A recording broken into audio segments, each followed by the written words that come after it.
Good morning, everyone. My name is Pawan Kumar Yadav, and I welcome to all of you in KP Physics classes. तो हमने पिछले lecture में integration का part 1 देखा, जहाँ पे हमने इनडेफिनेट इंटीग्रेशन, उनके रूल्स और कुछ फॉर्मूलाज देखे थे। आज हम देखने वाले हैं डेफिनेट इंटीग्रेशन। ठीक है, तो चलिए शुरू करते हैं।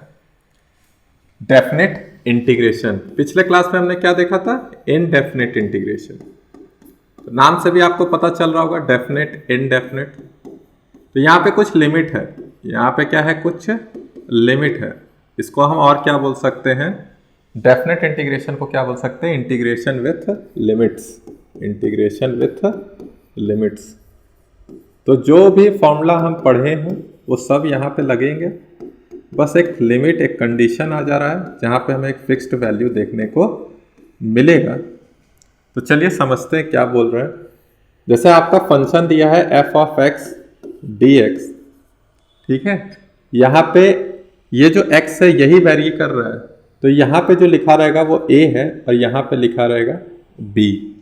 अभी समझ जाइए आप, ये x बराबर a है और ये x बराबर क्या है? b। समझने के लिए हम लिख दे रहे हैं, बार बार लिखेंगे नहीं, समझिएगा। जो वेरी कर रहा है, x वेरी कर रहा है, तो x बराबर a और यहाँ पे क्या है? x बराबर b। इसको हम लोग बोल रहे हैं लोअर लिमिट। क्या बोल रहे हैं? Lower limit of integration. Lower limit of integration, समझे? और ऊपर वाले को हम बोल रहे हैं upper limit of integration. Upper limit of integration, ठीक है। तो पिछले क्लास में हमने क्या देखा था कि अगर अब उस समय तो लिमिट वगैरह थे नहीं, तो हम fx को डिफरेंशिएट कर रहे थे, सॉरी डिफरेंशिएट नहीं कर रहे थे, इंटीग्रेट कर रहे थे। fx को क्या कर रहे थे? इंटीग्रेट कर रहे थे। तो जब इंटीग्रेट कर रहे थे तो हमें क्या देखने को मिला था? एक नया फंक्शन आ गया था जिसको हमने फॉर्मूलाज में देखा है पूरा। तो मान लीजिए आपका नया फंक्शन आ गया gx। साथ में हम लोग प्लस कांस्टेंट भी लगाते थे। साथ में क्या लगाते थे? Plus constant. मतलब इसका कुछ फंक्शन आता था x के रिस्पेक्ट में। अब एक चीज और बताए थे कि अगर आप इस पूरे को डिफरेंशिएट कीजिएगा तो आपको वापस से ये फंक्शन fx का वैल्यू देखने को मिल जाएगा। लेकिन चलिए अभी देखते हैं क्या है। जैसे g ऑफ x है, प्लस में कांस्टेंट आ रहा था इसका, लेकिन अभी हमने लिमिट लगा दिया। तो लिमिट लगाने का मतलब है कि यहाँ पे वैल्यू पुट करना है, x is equal to a से x is equal to b का। तो पुट कैसे करना है वो ध्यान से देखिएगा। जैसे कि हमें क्या करना है, हमें सबसे पहले अपर लिमिट पुट करना है दोनों में। तो यहाँ x है, ये x पे डिपेंड कर रहा है, तो x जहां जहां होगा वहां पे b पुट कर देंगे x की जगह। लेकिन ये तो एक कांस्टेंट वैल्यू है, x पे डिपेंड कर नहीं रहा, तो ये प्लस c का ही c ही रहेगा, ठीक है। उसी तरह से बीच में माइनस साइन लगाना है, फिर लोअर लिमिट पुट करना है। लोअर लिमिट क्या है? a। तो x की जगह आप पुट कर दीजिएगा a, और यहाँ पे कांस्टेंट मेरा क्या है? c। तो c हमने रख दी। अभी देखिए यहाँ पे c और c का वैल्यू क्या हो जा रहा है? कट जा रहा है। तो जी बी माइनस जी सी। समझ में आया कि नहीं आया? इस डेफिनेट इंटीग्रेशन का value G B minus G A हो जाएगा। G B minus G of A हो जाएगा। क्लियर हुआ? अब देखिए हम वहां पे इनडेफिनेट इंटीग्रेशन में बार बार plus C plus C plus C लिखते थे, क्योंकि वहां पे बहुत सारे क्या हो सकते हैं? वेरी करते सकते हैं सी का वैल्यू। तो इक्वेशंस भी क्या हो जाते हैं? सेम कर्व का ही रहेगा इक्वेशन, लेकिन उसके वैल्यूज क्या कर जाते हैं? वेरी कर जाते हैं। तो यहाँ पे हम देख रहे हैं प्लस सी का यूज नहीं है। देखिए प्लस सी आया, बाकी आप लिमिट लोअर भी डालेंगे तो प्लस सी आएगा, सी सी कैंसिल हो जाएगा, तो ये हो जाएगा। तो आज के बाद इसमें आप डायरेक्ट इस तरह लिख सकते हैं जी ऑफ एक्स और लिमिट पुट कर दीजिएगा। तो लिमिट कहाँ से कहाँ? बी से लेके ए से लेके बी तक। तो वैल्यू हो जाएगा G B minus of G of A. Direct लिखना है, ठीक है। समझ में आ गया? अगर जी एक्स को आप डिफ्रेंशिएट कर देंगे तो वापस क्या मिल जाएगा? F x. मतलब एफ एक्स को इंटीग्रेट करेंगे तो क्या मिल जाएगा? जी एक्स। समझ में आ रहा है ना? एक दूसरे के दोनों क्या होते हैं? इनवर्स ऑपरेशन होते हैं। तो इसको लिख लीजिए। एक दो क्वेश्चन देखते हैं, फिर इसका पूरा एप्लीकेशन हम समझेंगे कि एप्लीकेशन में कैसे इसको यूज करने वाले हैं। तो लिख लीजिए पहले। हो गया? चलो क्वेश्चन है, सिंपल क्वेश्चन दे रहे हैं अभी, -1 से 1 x square plus 2x plus 1 और डी ऑफ एक्स। तो हमने सम रूल आपको पढ़ाया था। सम रूल में क्या बोला था? सम रूल में बोला था कि अलग अलग फंक्शंस को अलग अलग इंटीग्रेट कर लीजिए तो आंसर तब भी आ जाएगा। जैसे कि यहां पे हम क्या बोल रहे हैं, एक्स स्क्वायर का, देखिए इसको दो तरीके से बता दे रहे हैं। जैसे अलग अलग कर दीजिए, पहले -1 से 1 एक्स स्क्वायर dx, फिर क्या हो जाएगा -1 से 1 2x dx, फिर प्लस dx -1 से 1। तो आप क्या कीजिएगा, एक्स स्क्वायर का क्या हो जाता है बोलिए, x³/3, और ये कहां से कहां वेरी कर रहा है, 1 से -1। 2 को रख लीजिए बाहर, और x का कितना होता है, 2 को कांस्टेंट है ना, कांस्टेंट मल्टीपल रूल से 2 को बाहर। तो हमको क्या करना है, x का क्या होता है, x का इंटीग्रेशन क्या होता है, तो x का इंटीग्रेशन होता है x²/2। ये भी वेरी कर रहा है -1 से 1। और dx का इंटीग्रेशन क्या बोले थे, x। जिनको भी नहीं मालूम है वो जाके वापस से पुराना लेक्चर रिवीजन करें और रिवाइज करके आइए, तभी हो पाएगा। यहाँ x²/2 है, यहाँ पे क्या है, x है। अब वैल्यू पुट कर रहे हैं, पहले अपर लिमिट पुट करेंगे तो 1/3, बीच में माइनस का साइन। अब देखिए यहाँ -1 पुट करेंगे तो -1 का क्यूब क्या हो जाएगा, -1 ही हो जाएगा, डिवाइड में 3। यहाँ पे देखिए +2, अंदर में क्या है 1/2 और बीच में माइनस, और -1 का स्क्वायर भी क्या होगा, 1 ही होगा। तो ये वाला टर्म हो जाएगा मेरा कैंसल। यहाँ पे देखिए 1, बीच में माइनस, और फिर -1 पुट कर रहे हैं, फिर क्या पुट कर रहे हैं, -1। तो ये वाला तो आपका कैंसिल हो गया। तो यहाँ बच रहा है 2/3, और यहाँ पे 1 + 1 कितना हो जाएगा, 2। आंसर आ जाएगा 8/3। समझ में आ गया, क्लियर हो गया।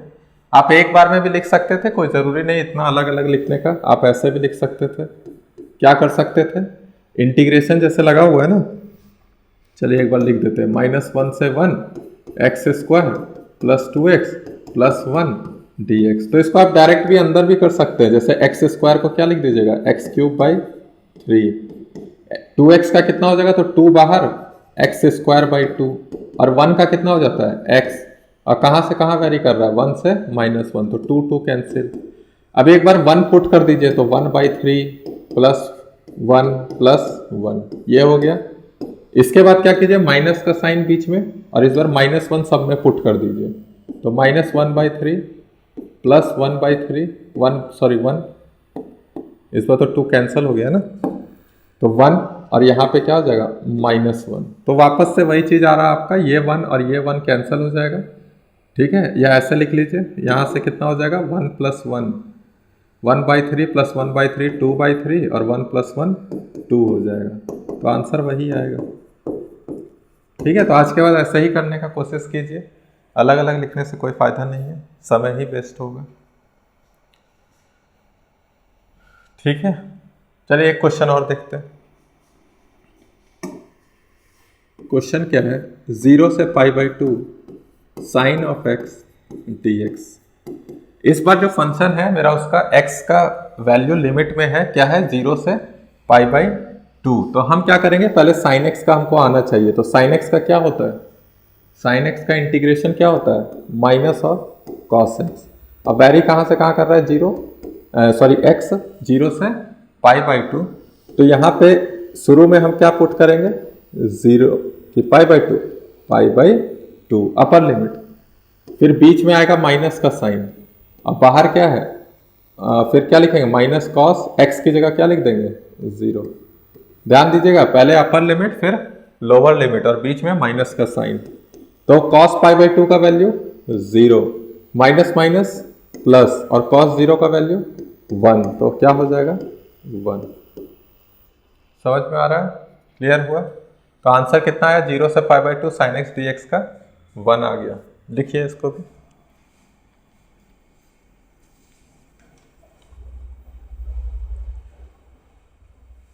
ये बेसिक चीज समझ में आया ना, कि इनडेफिनेट इंटीग्रेशन जो चीज पढ़े थे वही डेफिनेट इंटीग्रेशन में है, बस यहाँ पे लिमिट है। सब कुछ सॉल्व करने के बाद लास्ट में हमको लिमिट पुट करना है, तो पहले अपर लिमिट पुट कर दीजिए, फिर बीच में माइनस का साइन, फिर लोअर लिमिट, तो जो वैल्यू निकल के आया वो एक डेफिनेट अमाउंट है। तो हमारा वही डेफिनेट इंटीग्रल कहला रहा है। ठीक है, आते हैं एप्लीकेशन पे।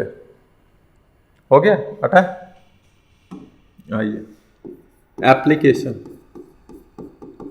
Application application of definite integrals, application of definite integrals क्या है, मतलब किस लिए पढ़ रहे हैं, ये सब चीज समझ में आना चाहिए ना। चलिए समझाते हैं। जैसे आपका कोई एक फंक्शन दे दिया है, ठीक है, जैसे ये y है और ये x है, तो ये y आपका कुछ फंक्शन है जो कि फंक्शन x पे डिपेंड कर रहा है। अब हम बोल रहे हैं कि जैसे कि आपका ये x is equal to a point है, ठीक है, a पॉइंट पे y का कुछ वैल्यू आ रहा होगा, उसी तरह से x is equal to b पे y का कुछ वैल्यू आ रहा होगा। ठीक है, तो हम बोल रहे हैं कि एरिया बताइए किसके किसके बीच में, area under, area between curve and X axis, जहां पे लिमिट है x का a से b, मतलब इस पूरे एरिया की बात कर रहे हैं।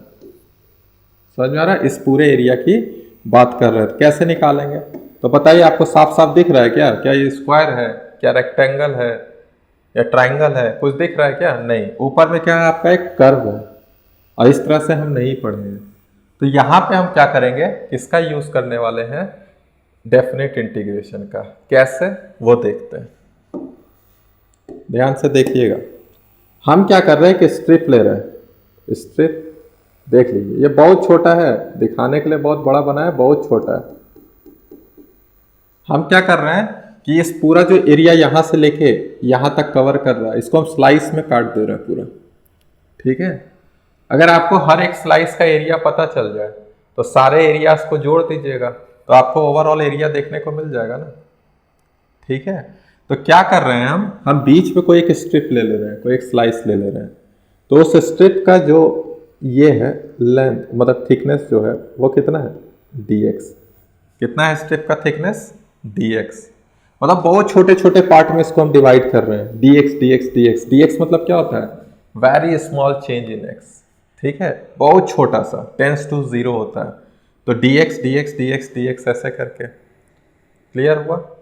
अब ये क्या है, आपको ये रेक्टेंगल जैसा फील नहीं आ रहा है, ये जो स्ट्रिप है, ये स्ट्रिप है, वो कैसा बिहेव कर रहा है, रेक्टेंगल जैसा। और रेक्टेंगल का एरिया क्या होता है, लेंथ इनटू ब्रेथ। अगर आपको ये चीज मालूम है तो एक लेंथ पता कर लीजिए, तो इसका हाइट कितना होगा, मान लीजिए ये y है ना, वेरी कर रहा है y क्या कर रहा है, यहाँ पे वेरी कर रहा है, यहाँ पे कुछ होगा, यहाँ पे कुछ होगा, यहाँ पे कुछ, तो y वेरिएबल टर्म है, तो उसको हम लोग लिख रहे हैं। ध्यान से सुनिए, अब हम बोल रहे हैं area of small area of A strip, small area of A strip. Strip का ये स्मॉल एरिया है जिसको हम रिप्रेजेंट कर रहे हैं डी ए से। बहुत छोटा एरिया है तो किससे रिप्रेजेंट कर रहे हैं, डी ए से।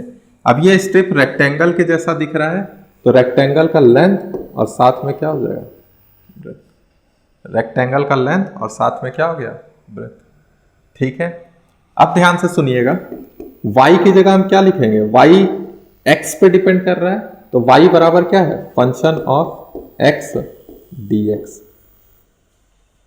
ठीक, तो dA is equal to y dx, y की जगह फंक्शन ऑफ x dx। अब आपको जाना पहचाना जैसा लग रहा होगा कि ऐसा ही टर्म अभी हम इंटीग्रेशन में देखे हैं, जिधर इधर फंक्शन ऑफ x, इधर dx।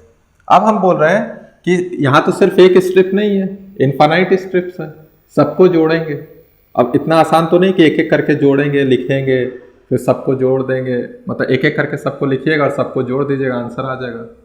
ठीक है, डिस्क्रीट टाइप वाला है नहीं जो आप आसानी से तुरंत निकाल पाएंगे, ये कंटिन्यूअस फॉर्म में है।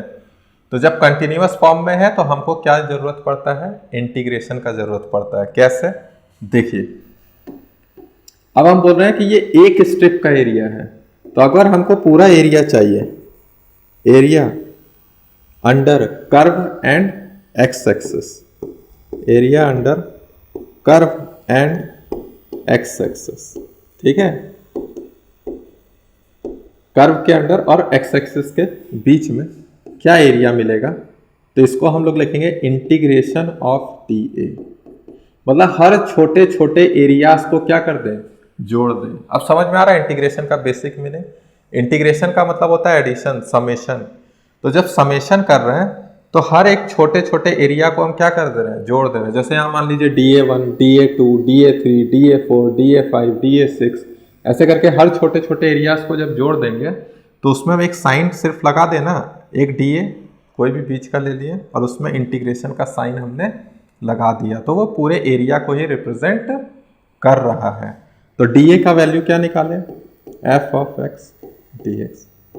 लेकिन ये एरिया एक डिफाइंड है मतलब x कहीं ना कहीं से वेरी कर रहा है। तो कहाँ से कहाँ वेरी कर रहा है, देखिए a से b, तो यहाँ लिख दीजिए x is equal to a से x is equal to b। तो मेरा एरिया निकल के आ गया, यही है एरिया। इसी को क्या बोल रहे हैं, एरिया बोल रहे हैं, जो कि fx dx, जहाँ पे x वेरी कर रहा है a से लेके b तक। समझ में आया? यही बेसिक पार्ट है इसका। यहाँ से आप समझ गए तो सारा कुछ कर लेंगे। लिखिए इसको तुरंत।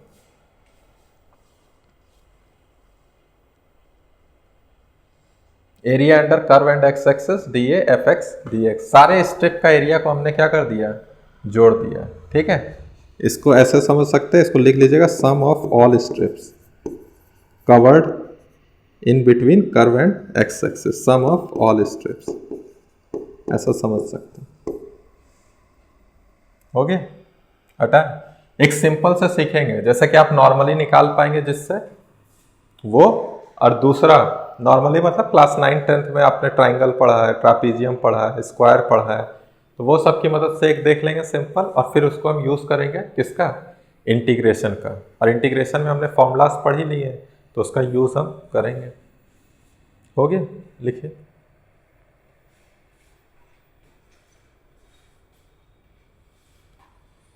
हटा। चलिए, क्या है, जैसे कि ये है आपका एक लाइन दे रहे हैं, लाइन मान लीजिए आपका ऐसे है, ये लाइन का कर्व का लाइन का इक्वेशन है जो कि है y is equal to x plus 2, y is equal to x plus 2। हम बोल रहे हैं कि x जो है हमें कहाँ तक का एरिया निकालना है, यहाँ पे ये ओरिजिन है, यहाँ पे x मान लीजिए आपका 4 है। ठीक है, x क्या है 4, यहाँ पे x क्या है 0। तो हम बोल रहे हैं कि find out the area between या area under this line and x axis when x varies from 0 से 4, मतलब किस लिमिट में ले रहे हैं, 0 से लेके 4 तक के। तो हमें ये एरिया जरूरत पड़ेगा। ठीक है, इस एरिया का जरूरत पड़ेगा। तो इस एरिया को आप सिंपली लिख के दिखाइए अगर आपको समझ में आ रहा होगा। ये लाइन है, ये किसका इक्वेशन होता है, लाइन का equation, y is equal to x plus 2। ये क्या है, एक लाइन है। अब जब लाइन है तो आपको सिंपल दिख रहा है, तो चलिए हम बनाते हैं सिंपल। क्या दिख रहा है आपको, फाइंड एरिया बिटवीन किसके किसके बीच में, line and X axis, x axis जहाँ पे x बोल दिया है, कहाँ x कहाँ से कहाँ वेरी कर रहा है, फ्रॉम 0 to 4। ठीक है, x कहाँ से कहाँ है, 0 से 4 के बीच में हमको देखना है। तो चलिए हम लोग देखते हैं। यहाँ पे हम क्या करेंगे, हमको ये ट्रापीजियम नहीं दिख रहा है आपको, अगर ट्रापीजियम नहीं दिख रहा तो इसको 2 पार्ट में तोड़िए। ठीक है, ये आपका रेक्टेंगल हो गया और ऊपर में क्या हो गया, ट्राइंगल हो गया।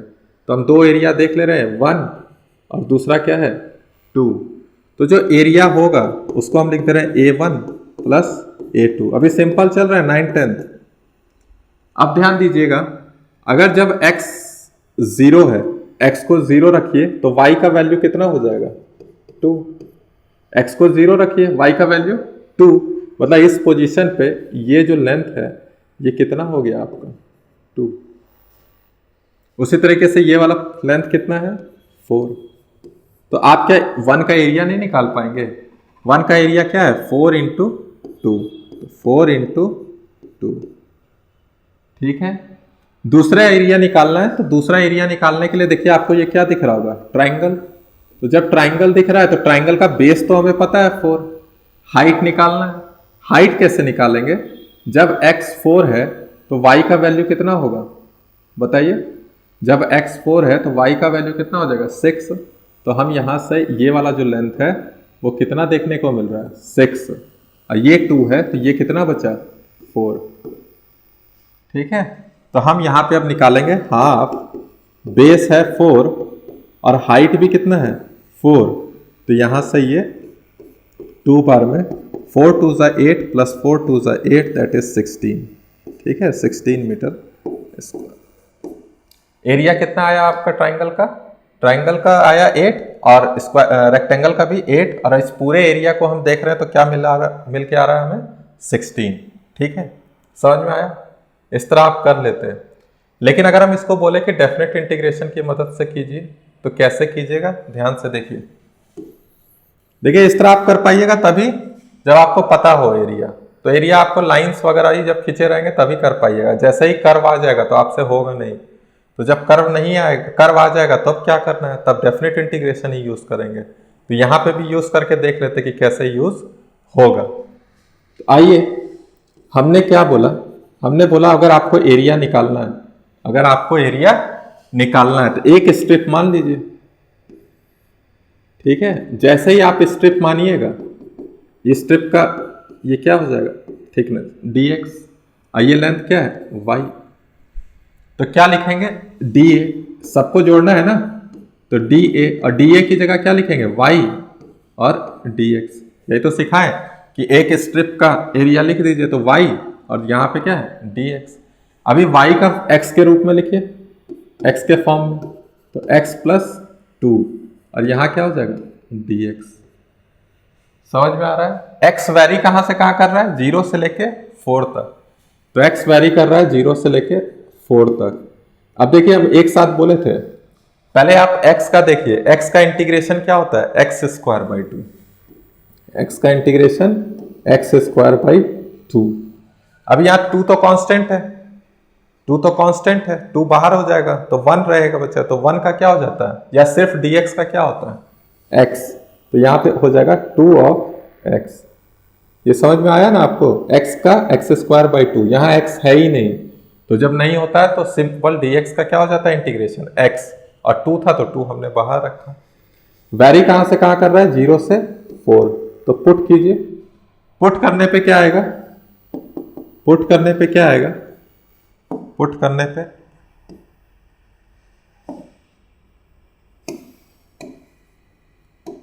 पे क्या आएगा? देखिए यहाँ पे पुट करने पे आएगा 4 स्क्वायर बाई 2 प्लस 2 इंटू 4। पहला तो यही है, 4 square by 2 plus 2 into 4। Upper limit हो गया। अब लोअर लिमिट पुट कीजिए तो माइनस, अब देख रहे हैं यहाँ भी 0 है, 0 हो जाएगा। यहाँ भी 0 पुट करेंगे 0 हो जाएगा। तो क्या देखने को मिल रहा है? 16 बाई 2 8, और यहाँ पे भी 8, तो क्या आ जा रहा है? 16। समझ में आ रहा है कि नहीं? जैसे आप ये नॉर्मली निकाल पा रहे हैं, जब आपको लाइंस वगैरह पते हैं, देखने को मिलता है, तो आपको मालूम है कि ट्राइंगल क्या होता है, स्क्वायर क्या होता है, रेक्टेंगल क्या होता है, ट्रापीजियम क्या होता है, तो आप निकाल लेते हैं। लेकिन अगर कोई कर्व देगा तो आपको प्रॉब्लम होगा, तो उसको हम इसी तरीके से सॉल्व करेंगे। तो समझ में आया ये चीज? इसको देखिए, अभी एक कर्व का इक्वेशन हम देखेंगे। ठीक है, लिख लीजिए दोनों वे। ठीक है, ये इंपॉर्टेंट है, मेथड 2 मेरा ज्यादा इंपॉर्टेंट है।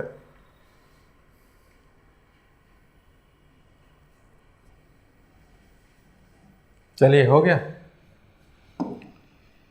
इस बार क्वेश्चन है y बराबर एक्स स्क्वायर प्लस 2। देख रहे हैं ना, इस बार कर्व बन गया, और x मेरा वेरी कर रहा है 2 से लेके 4 तक। x कहां से कहां वेरी कर रहा है? 2 से 4 तक। ध्यान दीजिएगा, इसको हम एक और तरीके से भी बनाएंगे। ठीक है, x इज इक्वल टू 2 से x इज इक्वल टू 4 तक बनाएंगे। चलिए कोई दिक्कत नहीं है, अगला में दिखा देंगे उसको। ये x हो गया और ये क्या हो जाएगा? y। x is equal to 2 से x इज इक्वल टू 4 तक। अब हम क्या कर रहे हैं? एक स्ट्रिप ले ले रहे हैं, तो जब स्ट्रिप लीजिएगा तो आपको ये क्या दिखेगा, dx, और ये क्या हो जाएगा, y। इधर y वेरी कर रहा है ना, ऊपर जाएंगे तो y वेरी कर रहा है। तो अगर हमें dA चाहिए, ठीक है, हमको एरिया निकालना है। एरिया निकालना कहाँ से कहाँ, 2 से 4। देखिए हम ग्रीन बना दे रहे हैं, उसी का एरिया हमें निकालना है, इसका एरिया निकालना है। कैसे निकालेंगे, तो पहले dA लिखिए, पहले dA लिखिए। तो dA क्या हो जाएगा, y dx। इस स्ट्रिप का एरिया कितना है, y इंटू dx। y की जगह क्या लिखिएगा, x स्क्वायर प्लस 2 dx। ठीक है, ये एक स्ट्रिप का है। अगर हमें पूरा एरिया निकालना है तो हम क्या करेंगे, इंटीग्रेशन कर देंगे। क्या कर देंगे, इंटीग्रेशन। तो इंटीग्रेशन कीजिएगा x square plus 2 of dx। बताइए इंटीग्रेशन क्या होता है एक्स स्क्वायर का, एक्स स्क्वायर का होता है एक्स क्यूब बाई 3, और 2 का क्या आ जाएगा 2x।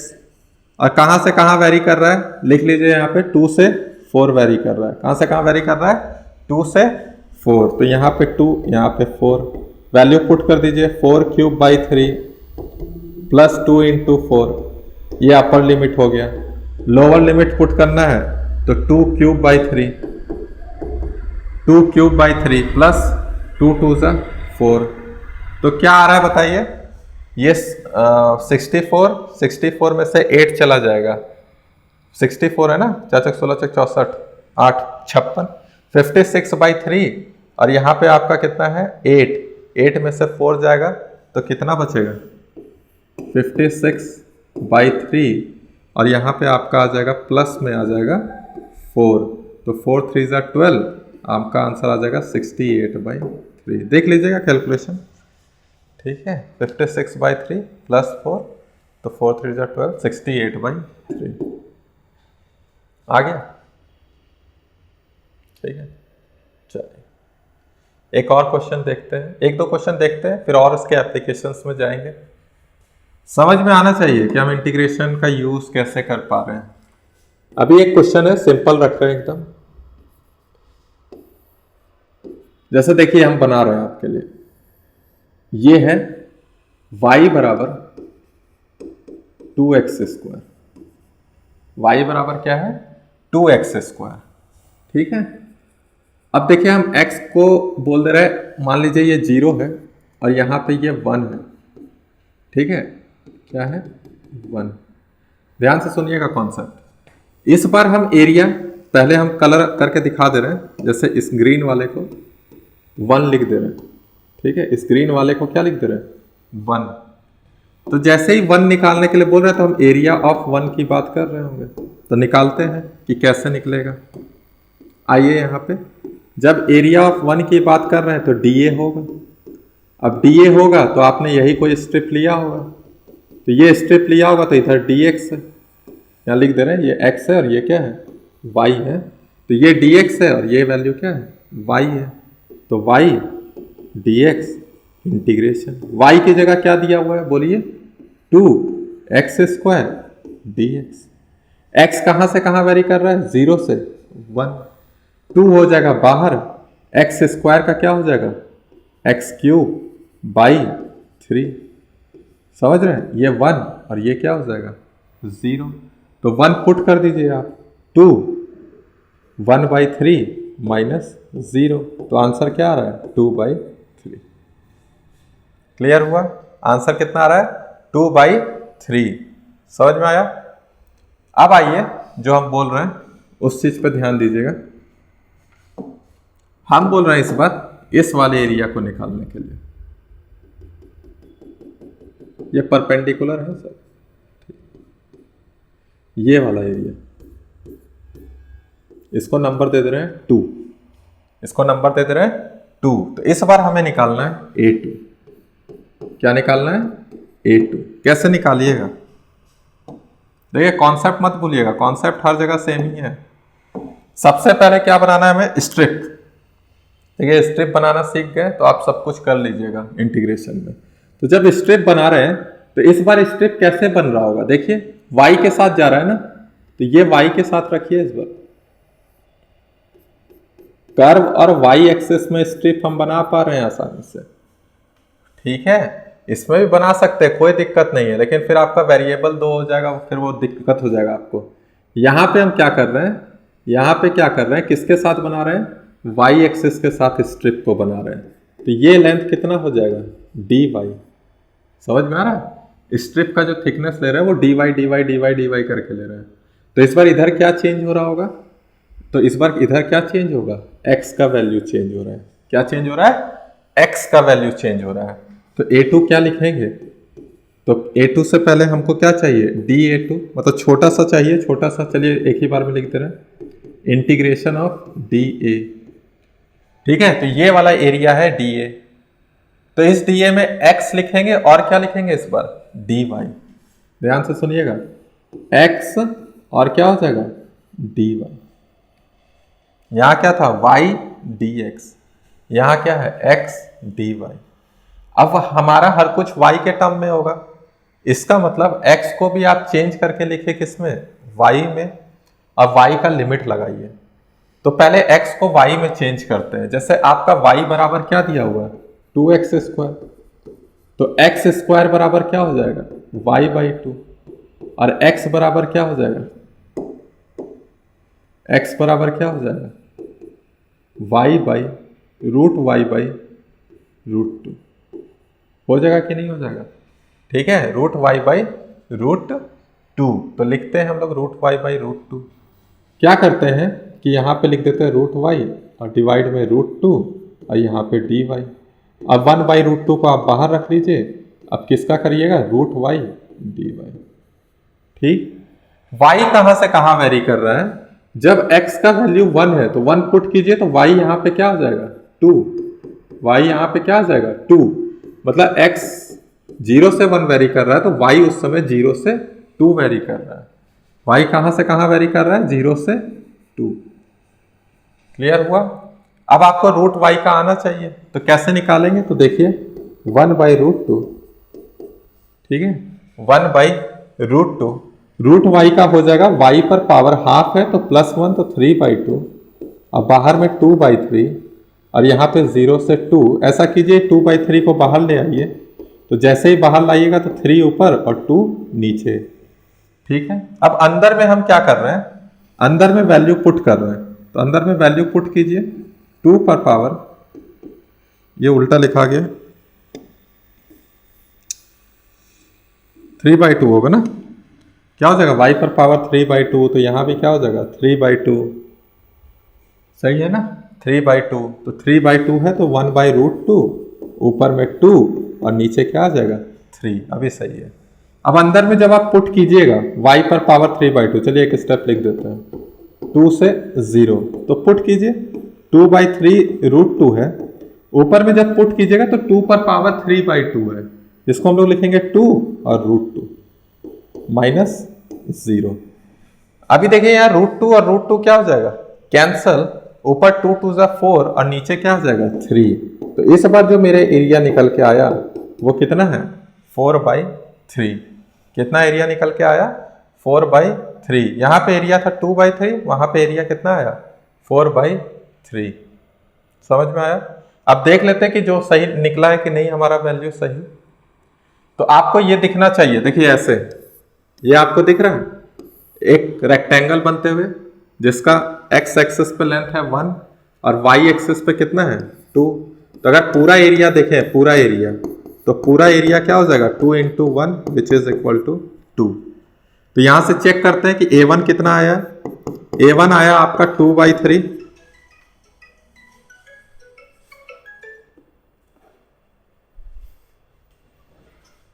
A1 आया आपका 2/3, और A2 कितना आया, A2 आया आपका 4/3। तो A1 plus A2 is equal to 6/3 which is equal to 2। समझ में आया। तो देखिए आपका यहाँ भी 2 है, यहाँ भी 2 है, मतलब हमने जो भी कैलकुलेशन किया है वो क्या है, सही है। बात समझ में आई, ठीक है, इसको लिख लीजिए आप। चलिए और कॉन्सेप्ट देखते हैं इसका। और कॉन्सेप्ट क्या है, चलिए कुछ याद कर लेते हैं। जैसे sin x का ग्राफ तो आपको पता है ना, ये साइन एक्स का ग्राफ है, वेरिएबल देख मतलब कहाँ से कहाँ, 0 से पाई बाई 2, ये क्या होता है पाई, ये क्या होता है 3 पाई बाई 2, ये क्या होता है 2 पाई, इस तरह आगे चल जाइएगा तो 5 पाई बाई 2, ये क्या हो जाएगा 3 पाई। उसी तरह इधर पीछे भी आ जाइए, तो पीछे आइएगा तो यहाँ क्या देखने को मिलेगा माइनस पाई बाई 2, यहाँ क्या देखने को मिलेगा माइनस पाई। तो ये है आपका y बराबर साइन एक्स और ये क्या है x। ठीक है, तो अभी मैंने एक क्वेश्चन करवाया था आपको 0 से pi by 2 sine x D x, तो इसका क्या वैल्यू आया था, तो साइन एक्स को बोले थे माइनस कॉस एक्स रखिए, जैसे ही माइनस कॉस एक्स रखिएगा तो यहाँ पे 0 और यहाँ पाई बाई 2, तो एक एक करके वैल्यू पुट कीजिए। यहाँ पे पाई बाई 2 है तो minus cos pi by 2 minus of minus cos 0, तो क्या देखने को मिला था वैल्यू 1। इसका मतलब क्या है, इसका मतलब क्या है कि हमें ये जो वैल्यू यहाँ से यहाँ दिख रहा है, ये जो एरिया है, ध्यान से समझिएगा, साइन एक्स डी एक्स, जहाँ पे x वेरी कर रहा है 0 से pi by 2, sine x graph, तो साइन एक्स का ग्राफ है ना, ये पूरा किसका ग्राफ है साइन एक्स का, जहाँ पे x वेरी कर रहा है 0 से पाई बाई 2, इसका मतलब ये एरिया बता रहा है 0 से पाई बाई 2 का साइन एक्स का, ये इसको हम लोग देख रहे हैं +1। कितना आया वैल्यू +1।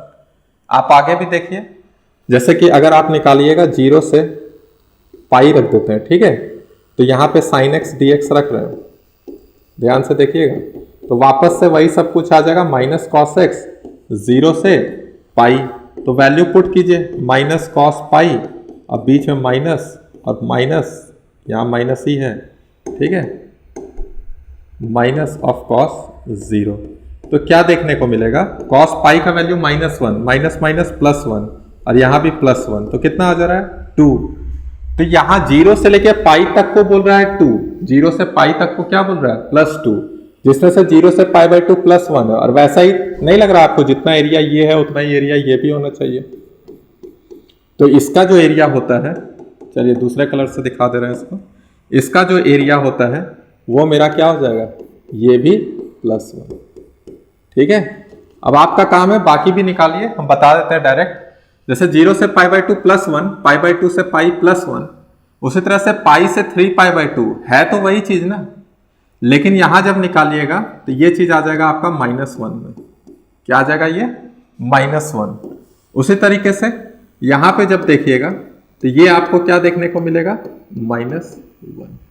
क्लियर हो रहा है, इधर आ जाइए, मतलब कर्व के नीचे अगर पाई बाई 2 का डिफरेंस ये वाला दिख रहा है, जैसे पाई से 3 पाई बाई 2, 3 पाई बाई से 2 पाई, या माइनस पाई बाई 2 से 0, तो ये सारे का वैल्यू क्या है -1। उसी तरह ऊपर में जब देख रहे हैं 0 से पाई बाई 2 +1, पाई बाई 2 से पाई +1, 2 पाई से 5 पाई बाई 2, तो ये भी क्या हो जाएगा +1। क्लियर हुआ, ठीक है। चलिए एक क्वेश्चन पूछ रहे हैं, फटाक से जवाब दीजिएगा, 0 से 2 pi sine x D x, तो क्या आंसर आएगा, अगर आपके दिमाग में रहेगा तो बता देंगे। देखिए +1 ऊपर +1 ऊपर, तो 2, फिर -1 -1, 0 से 2 पाई देखना है ना, 0 से 2 पाई, तो +2 ऊपर -2 नीचे, तो +2 -2 कितना हो जाएगा 0। तो आंसर आप डायरेक्ट कर सकते हैं। जैसे अगर आपको पूछ ले कि पाई से 2 पाई, तो पाई से 2 पाई आपको क्या देखने को मिल रहा है, तो पाई से 2 पाई हमें देख रहे हैं, तो ये -1 ये -1, तो आंसर क्या हो जाएगा -2। समझ में आ रहा है, क्लियर है। जब आपको इस तरह का दिखे, मतलब pi by 2 pi 3 pi by 2 इस फॉर्म में रहेगा तभी होगा ये। क्लियर है, कर लीजिए इसको। इसी तरह कॉस का भी देख लेते हैं। चलिए कॉस का ग्राफ भी इसी तरह रहता है ना, बस पाई बाई 2 का डिफरेंस होता है। ठीक है, ध्यान दीजिएगा, ये 0, ये पाई बाई 2, ये क्या हो जाएगा पाई, ये हो जाएगा 3 पाई बाई 2, ये हो जाएगा 2 पाई, ये x, ये y बराबर साइन x, ये हो जाएगा -पाई बाई 2, और ये हो जाएगा -पाई। क्लियर हो रहा है।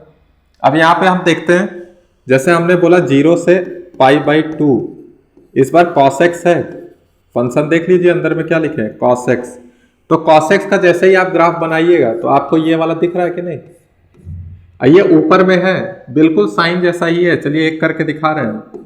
कॉस एक्स का क्या होता है? Sine x. और यहाँ पे 0 से π/2, तो साइन π/2 पहले रहेगा और फिर क्या होगा? साइन 0। तो साइन π/2 का वैल्यू 1 और साइन 0 का वैल्यू 0, तो क्या आ रहा है? 1। तो ये वैल्यू क्या आ जाएगा? +1। क्लियर है? लेकिन जैसे ही ये नीचे आएगा तो ये क्या हो जाएगा? -1। ये वाला क्या हो जाएगा? ये भी क्या हो जाएगा? -1। लेकिन ये ऊपर जब देखेंगे तो ये क्या हो जाएगा? +1। क्लियर हो रहा है? उसी तरीके से यहाँ भी ऊपर देखेंगे तो ये क्या है? +1 और ये वाला क्या है? -1। क्लियर हो गया? एक क्वेश्चन पूछ ले रहे हैं, जैसे कि -π/2 से +π/2 किसका? cos x dx का। तो क्या आंसर आएगा बताइए? तो -π/2 से +π/2, -π/2 से +π/2, तो यहाँ पे +1 है, यहाँ पे भी क्या है? +1, तो आंसर क्या आ जाएगा? 2 आ जाएगा। क्लियर है? देखिए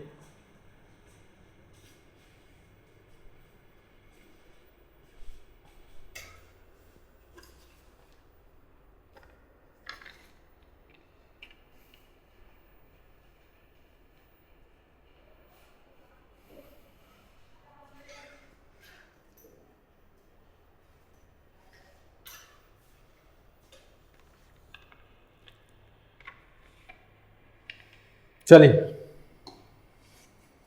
इस बार हम देख रहे हैं, आप लोग को पता है ना पेरीमीटर ऑफ सर्कल क्या होता है, एरिया ऑफ सर्कल क्या होता है, पता है कि नहीं पता है?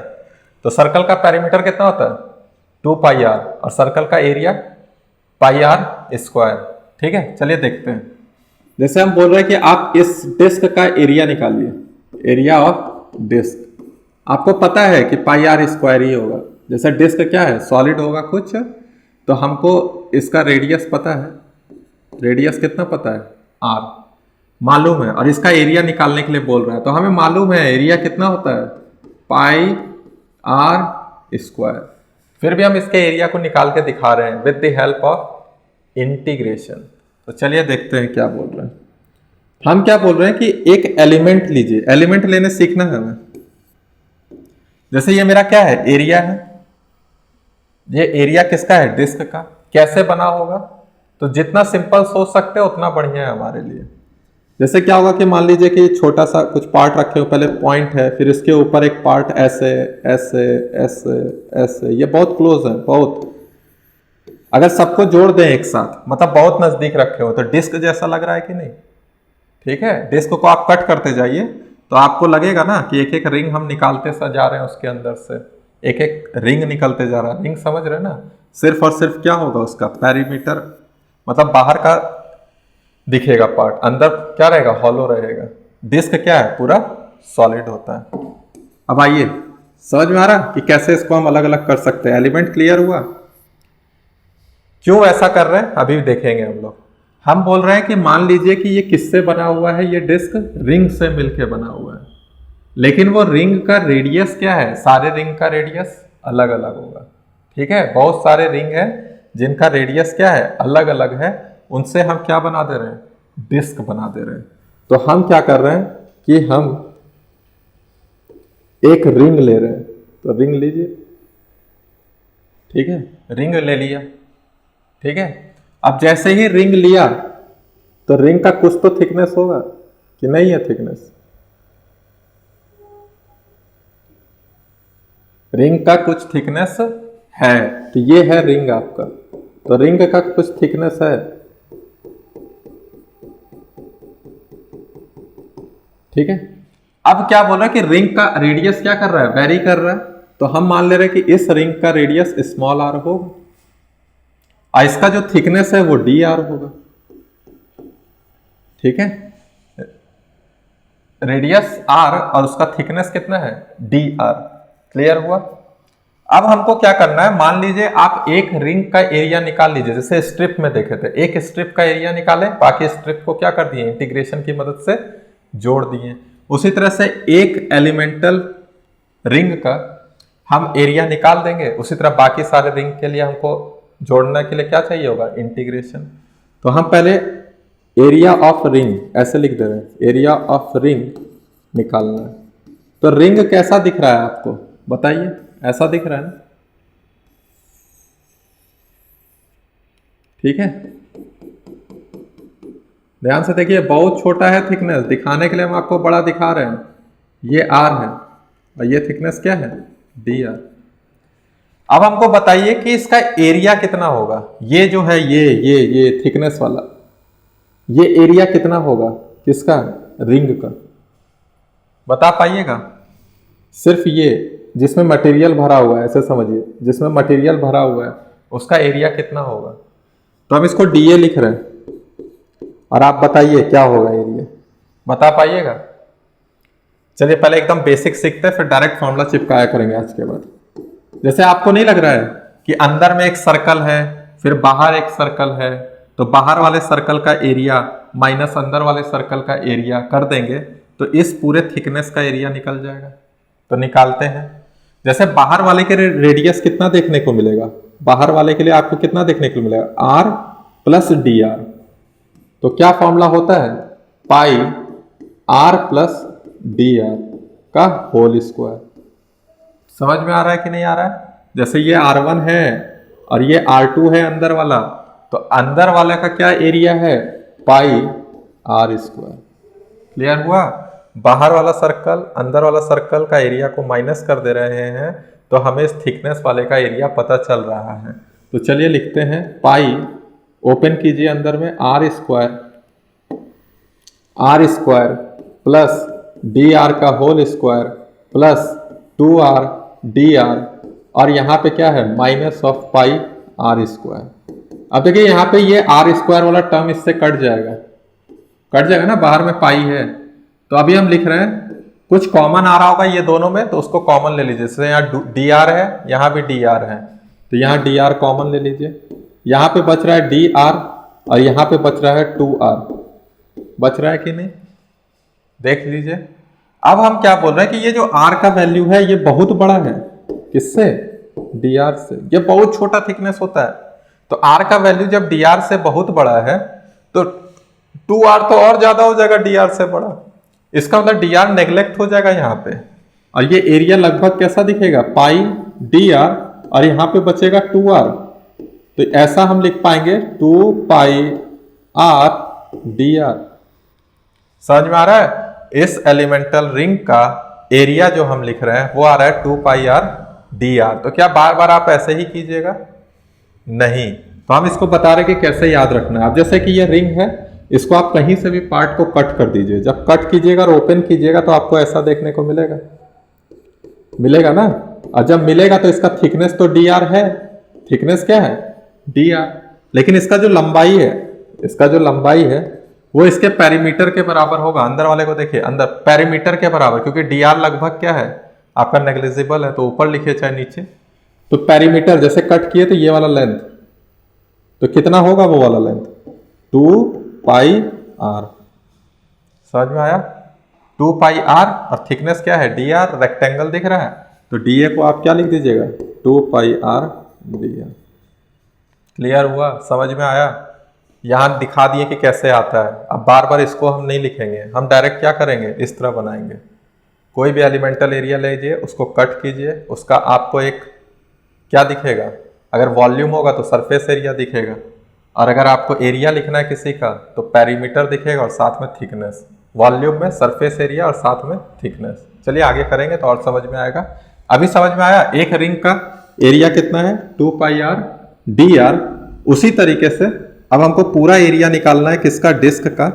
तो इसको हम इंटीग्रेशन कर देंगे। क्या कर देंगे, इंटीग्रेशन। और इंटीग्रेशन करने पे क्या देखने को मिलेगा बताइए, 2 पाई आर डी आर। क्या वेरी कर रहा है बताइए, यही आर तो वेरी कर रहा है। और कहां से कहां जा रहा है, इस पॉइंट पे 0 होगा, छोटा वाला जो सबसे रिंग होगा उसका 0, और जो सबसे बड़ा रिंग होगा उसका कैपिटल आर। तो कहां से कहां वेरी कर रहा है, स्मॉल आर, 0 से कैपिटल आर। अगर इस तरह लिख देंगे तो सारे रिंग हम क्या कर दिए, ऐड कर दिए। अब देखिए कांस्टेंट क्या है, 2 पाई कांस्टेंट है, बाहर रख लीजिए, 0 से आर और स्मॉल में आर डी आर। इसका इंटीग्रेशन आपको आना चाहिए। एक्स डी एक्स का इंटीग्रेशन क्या होता है, एक्स स्क्वायर बाई टू। तो आर डी आर का क्या हो जाएगा, आर स्क्वायर बाई टू। तो लिख लीजिए टू पाई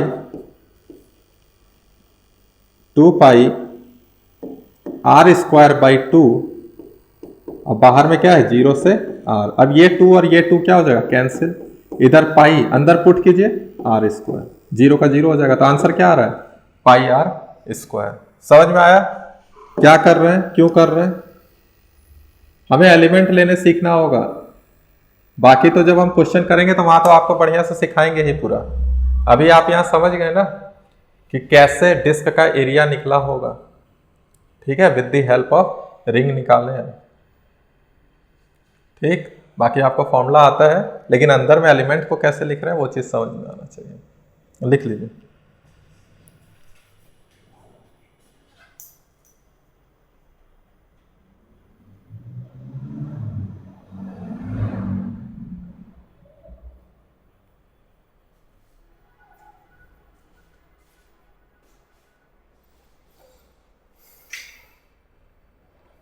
हो गया, आइए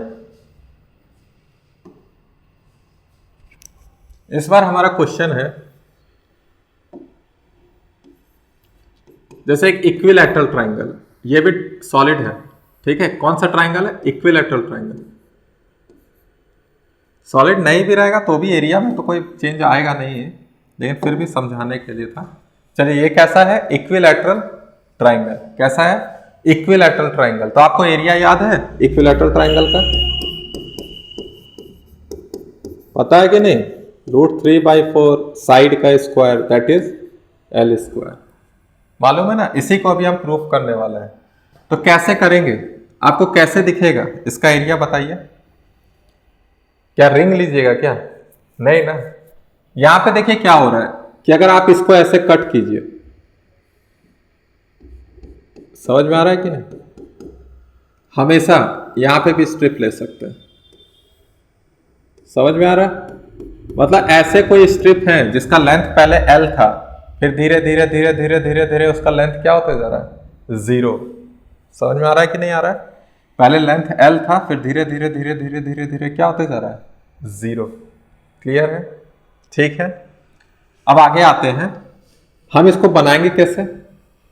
तो कैसे बनाइएगा बताइए। आपको L तो पता है कि यहाँ पे स्मॉल l है, चेंज कर रहा है, तो कोई भी एक स्ट्रिप ले लेते हैं। जैसे कि हम ये वाला स्ट्रिप ले लेते हैं, ठीक है। तो इस स्ट्रिप में आपको मान लीजिए कैसे निकालिएगा बताइए। तो ये लेंथ L होगा, ये लेंथ क्या होगा, L होगा। समझ में आ रहा है। अब इसके अलाउंग तो हम आगे नहीं ना जा रहे हैं, तो इसमें DL वगैरह जैसा कुछ नहीं है। देखिए क्या हम बताना चाह रहे हैं, जैसे कि ये मान लीजिए आपका H ले रहे हैं यहाँ से हाइट, H भी तो चेंज कर रहा है। जैसे ये H फिक्स है, ये H कितना है, ये H फिक्स है। इस कैपिटल H को क्या लिखते हैं पता है आप लोग को, √3L/2। चलिए बता देते हैं ध्यान से, फटाफट पूछिएगा नहीं कैसे हुआ, हम बता दे रहे हैं। यहाँ पे है 60 डिग्री, यहाँ L है, तो ये हाइट कितना हो जाएगा, ये हाइट कितना हो जाएगा। तो tan 60 डिग्री बराबर क्या जानते हैं, जैसे हाइट को H कैपिटल H लिख देना है, तो tan 60 डिग्री कितना होता है, ये H है, तो tan 60 डिग्री कितना होता है, tan 60 डिग्री फटाफट बोलिए। तो tan 60 डिग्री का रिक्वायरमेंट है क्या, सॉरी, क्या पे 60 डिग्री इसके अपोजिट है, ये है, तो sin 60 डिग्री का जरूरत पड़ेगा। तो sin 60 डिग्री क्या हो जाएगा, H/L। तो H बराबर क्या हो जाएगा, L sin 60 डिग्री। तो sin 60 डिग्री का वैल्यू √3/2, तो वही लिखे √3L/2 लिखे है ना। मतलब हमें कैपिटल H पता है। और इस बार क्या बोल रहे हैं कि जो हम स्ट्रिप ले रहे हैं वो वर्टेक्स से ऊपर वाले से H दूरी पे, स्मॉल h का दूरी पे है। तो इस बार आपको दो वेरिएबल देखने को मिल रहा है। देखिए पहले तो ये L चेंज कर रहा है, साथ ही साथ जब ऊपर जा रहे हैं तो ये H का वैल्यू भी क्या कर रहा है, चेंज कर रहा है। तो यहाँ पे सॉल्व करने के लिए हमको पहले एक वेरिएबल में लाना है। कैसे, पहले तो देखिए ये H वेरी कर रहा है, तो इसका जो थिकनेस होगा ये हो जाएगा DH। कितना हो जाएगा इसका थिकनेस, DH। ये जो थिकनेस है ये कितना हो जाएगा, DH। समझ में आ रहा है। ये जो थिकनेस है उसका कितना थिकनेस होगा DH, क्योंकि किस फॉर्म में देख रहे हैं, H वाले लाइन में देख रहे हैं। तो जब H वाले लाइन में देख रहे हैं तो इसका थिकनेस कितना हो गया होगा DH। जैसे ये H1 है मान लो, तो नीचे वाला H2 है, H2 माइनस H1 बहुत छोटा है, जिसको हम लोग क्या मान लिए DH। अब यहाँ पे देखते हैं कैसे करेंगे इस क्वेश्चन को। तो सबसे पहले हम DA कोई एक एरिया ले रहे हैं स्ट्रिप का, तो हमें देखने को मिल रहा है कि ये लेंथ L है और साथ में ये थिकनेस कितना है DH। रेक्टेंगल ऐसा ही दिख रहा है ना, L और क्या है DH, तो L इंटू DH हो गया। अब यहाँ पे L भी वेरी कर रहा है, H भी वेरी कर रहा है, इसका मतलब आप L को H के फॉर्म में लाइए या H को L के फॉर्म में लाइए, आप पर डिपेंड करता है। हम क्या करते हैं, कैसे लाएंगे, तो ट्राइंगल देख रहे हैं, ध्यान से देखिएगा, ट्राइंगल देख रहे हैं। अगर ये थीटा एंगल है, ये थीटा एंगल है, तो आपको नहीं दिख रहा है, चलिए यहाँ पे दिखा दे रहे हैं बना के हम, ऐसे देखिएगा ध्यान से। अगर ये थीटा एंगल है तो ये तो L/2 है, ये क्या है आधा हो जा रहा है L/2, और ये हाइट आपका क्या है H। लेकिन एक स्ट्रिप जो ले रहे हैं स्ट्रिप, ठीक है, तो ये स्ट्रिप कितना है L/2 और इसका हाइट कितना है H, स्मॉल h यहां तक, ठीक है,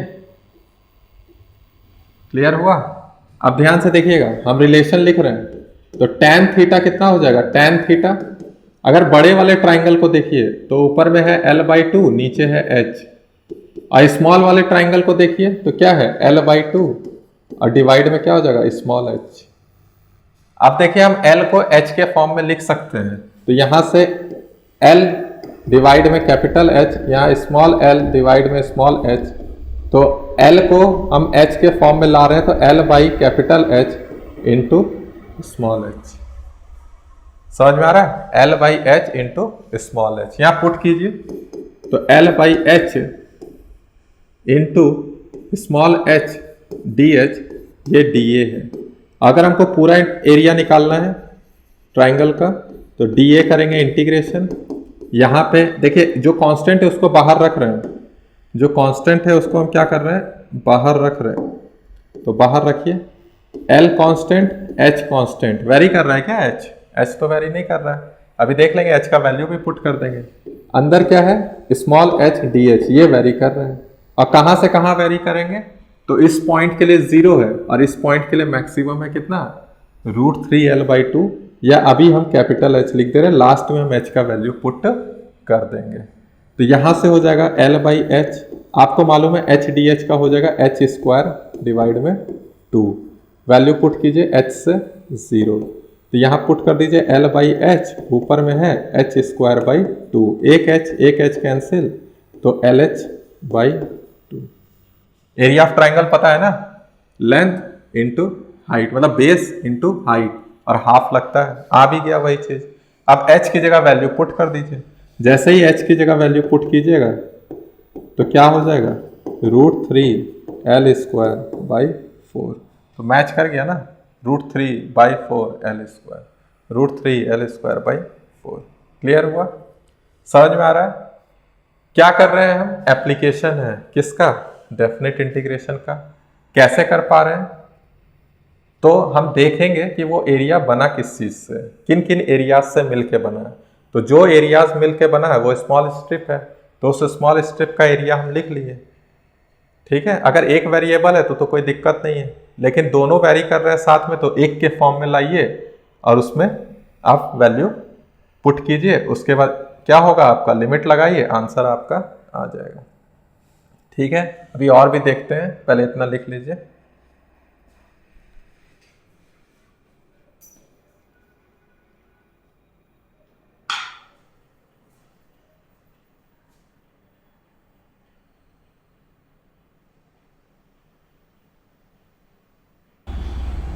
हो गया, चलिए अब हम देख लेते हैं किसके बारे में, स्फेयर के बारे में। तो स्फेयर में हम दो चीज़ देखेंगे, एक सरफेस एरिया, एक देखेंगे सरफेस एरिया, दूसरा देखेंगे वॉल्यूम। तो आपको फॉर्मूला डायरेक्ट याद भी होना चाहिए। तो सरफेस एरिया का क्या होगा, स्फेयर का सरफेस एरिया क्या होता है 4πr², और वॉल्यूम क्या हो जाता है 4/3πr³। अब हम ध्यान देते हैं यहाँ पे, जैसे कि ये आपका स्फेयर होगा, मान लीजिए हॉलो स्फेयर है, सॉलिड भी हो सकता है, कुछ भी हो सकता है। सरफेस क्या होगा, बाहर का जो एरिया दिख रहा है वही सरफेस एरिया कहलाता है। अब क्या है, इसमें एक एलिमेंट लेना पड़ेगा। तो एलिमेंट कैसे लेंगे, तो हम पता करेंगे किन चीज़ों से मिलके बना हुआ है। जैसे मान लीजिए एक स्फेयर है, पूरा हॉलो स्फेयर है, तो आप इसके ऊपर कट करते जाइए एक एक करके स्लाइस, तो आपको लगेगा ना कि रिंग जैसा निकलते जाएगा। रिंग, छोटा रिंग, फिर बड़ा रिंग, फिर बड़ा रिंग, फिर बड़ा रिंग, बड़ा रिंग, और जहाँ मैक्सिमम आएगा डायमीटर, जो ये डायमीटर वाला केस आ जाएगा, वहाँ मैक्सिमम बड़ा रिंग वाला देखने मिलेगा। फिर धीरे धीरे छोटा छोटा छोटा छोटा छोटा, फिर यहाँ पे पॉइंट वाला रिंग देखने को मिलेगा। तो हम एक एलिमेंट ले रहे हैं, कोई भी एक बीच में एलिमेंट ले रहे हैं, ठीक है। ये है एलिमेंट, पीछे भी इसी तरह होगा, समझ रहे हैं। ये फ्रंट का हम दिखा दिए आपको। ये रेडियस क्या है, आर का है स्फेयर का, ठीक। अब ध्यान से सुनिएगा। तो जैसे यहाँ पे भी क्या है, अगर ये तो आपका क्या है, चलिए उससे पहले आपको ये पता होना चाहिए था। चलिए ठीक है, फिर चलिए यहाँ पे क्या होगा, ये और ये, ठीक है। ये है आपका थीटा एंगल, तो ये है आपका डी थीटा। कितना है, डी थीटा, और ये रेडियस क्या है, आर। समझ में आ रहा है, ये थीटा एंगल है और यहाँ पे क्या है, डी थीटा एंगल है। जैसे थीटा एंगल मान लीजिए यहाँ पॉइंट पे देखिएगा, तो यहाँ पे थीटा कितना है, 0, फिर थीटा थीटा थीटा थीटा बढ़ रहा है कि नहीं थीटा। अब बढ़ते बढ़ते बढ़ते यहाँ अगर π/2 हो जाएगा तो आधा बनेगा, और उसी तरह करके थीटा यहाँ तक बन जाए, फिर नीचे आ जाए, तो पूरा क्या बन जाएगा, स्फेयर। अब हम बोल रहे हैं कि जैसे कि ये मेरा कितना है डिस्टेंस, ये कितना वैल्यू है ये, तो ध्यान से देखिएगा, ऐसे हम दिखा रहे हैं, ये है, ये थीटा है, ये आर है, तो ये वाला वैल्यू क्या हो जाएगा, आर साइन थीटा, और ये क्या हो जाता है, आर कॉस थीटा। पढ़े हैं ना, कंपोनेंट लिए हैं बस। तो आर साइन थीटा हो गया। और यहाँ पे ये थिकनेस जो है, ये थिकनेस भी आपको नजर आ रहा है कि नहीं आ रहा, ये थिकनेस कितना होगा। तो देखिए ये डी थीटा है, ये आर है, तो हमें मालूम है कि वो एक आर्क बन रहा है। तो जब आर्क बन रहा है तो वो आर्क कितना हो जाएगा, लेंथ इंटू आर्क क्या होता है, आर्क लेंथ कितना होता है, आर्क लेंथ पता है ना क्या होता है, बोलिए। थीटा बराबर होता है L/R, तो यही है आर्क लेंथ, तो क्या हो जाएगा, आर थीटा। तो यहाँ पे आर मेरा क्या है, रेडियस आर, और इनके बीच का एंगल कितना बना है, डी थीटा।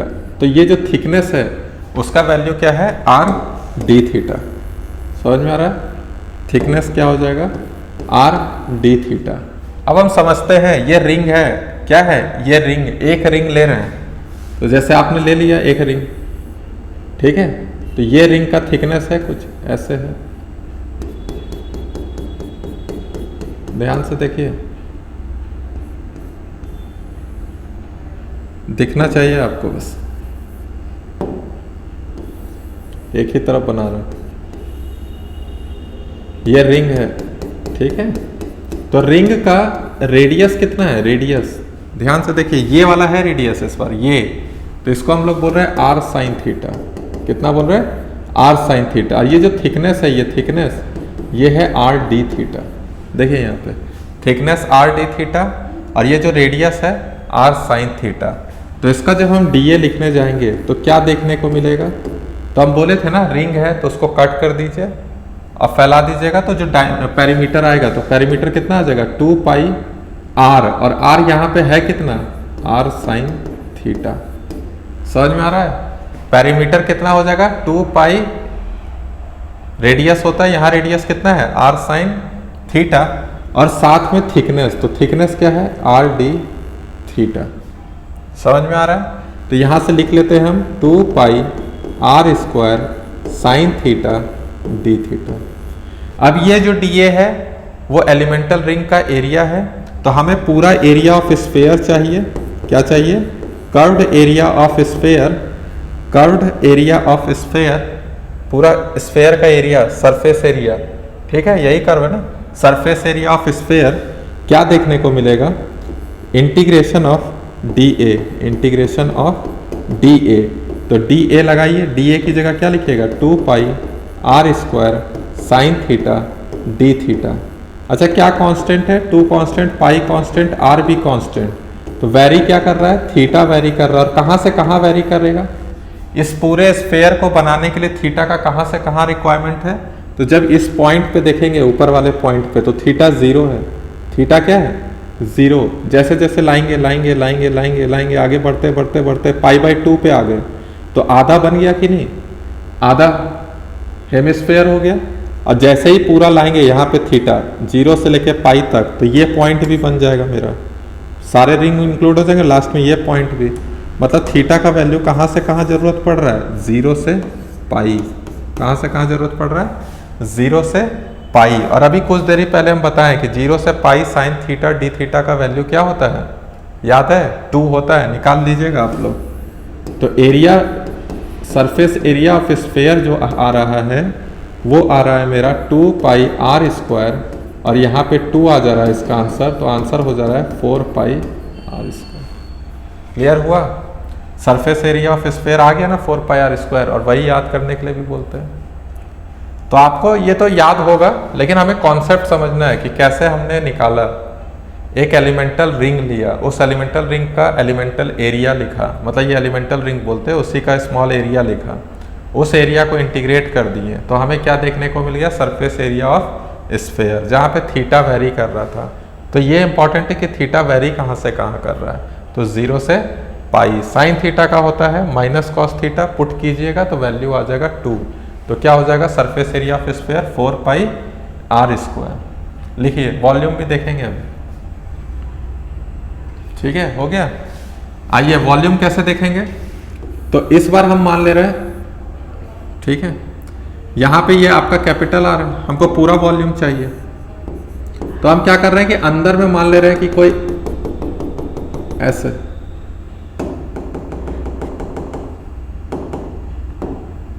अंदर में हम मान ले रहे हैं कोई आर रेडियस पे स्फेयर है, आर रेडियस पे स्फेयर है जिसका थिकनेस डी आर है।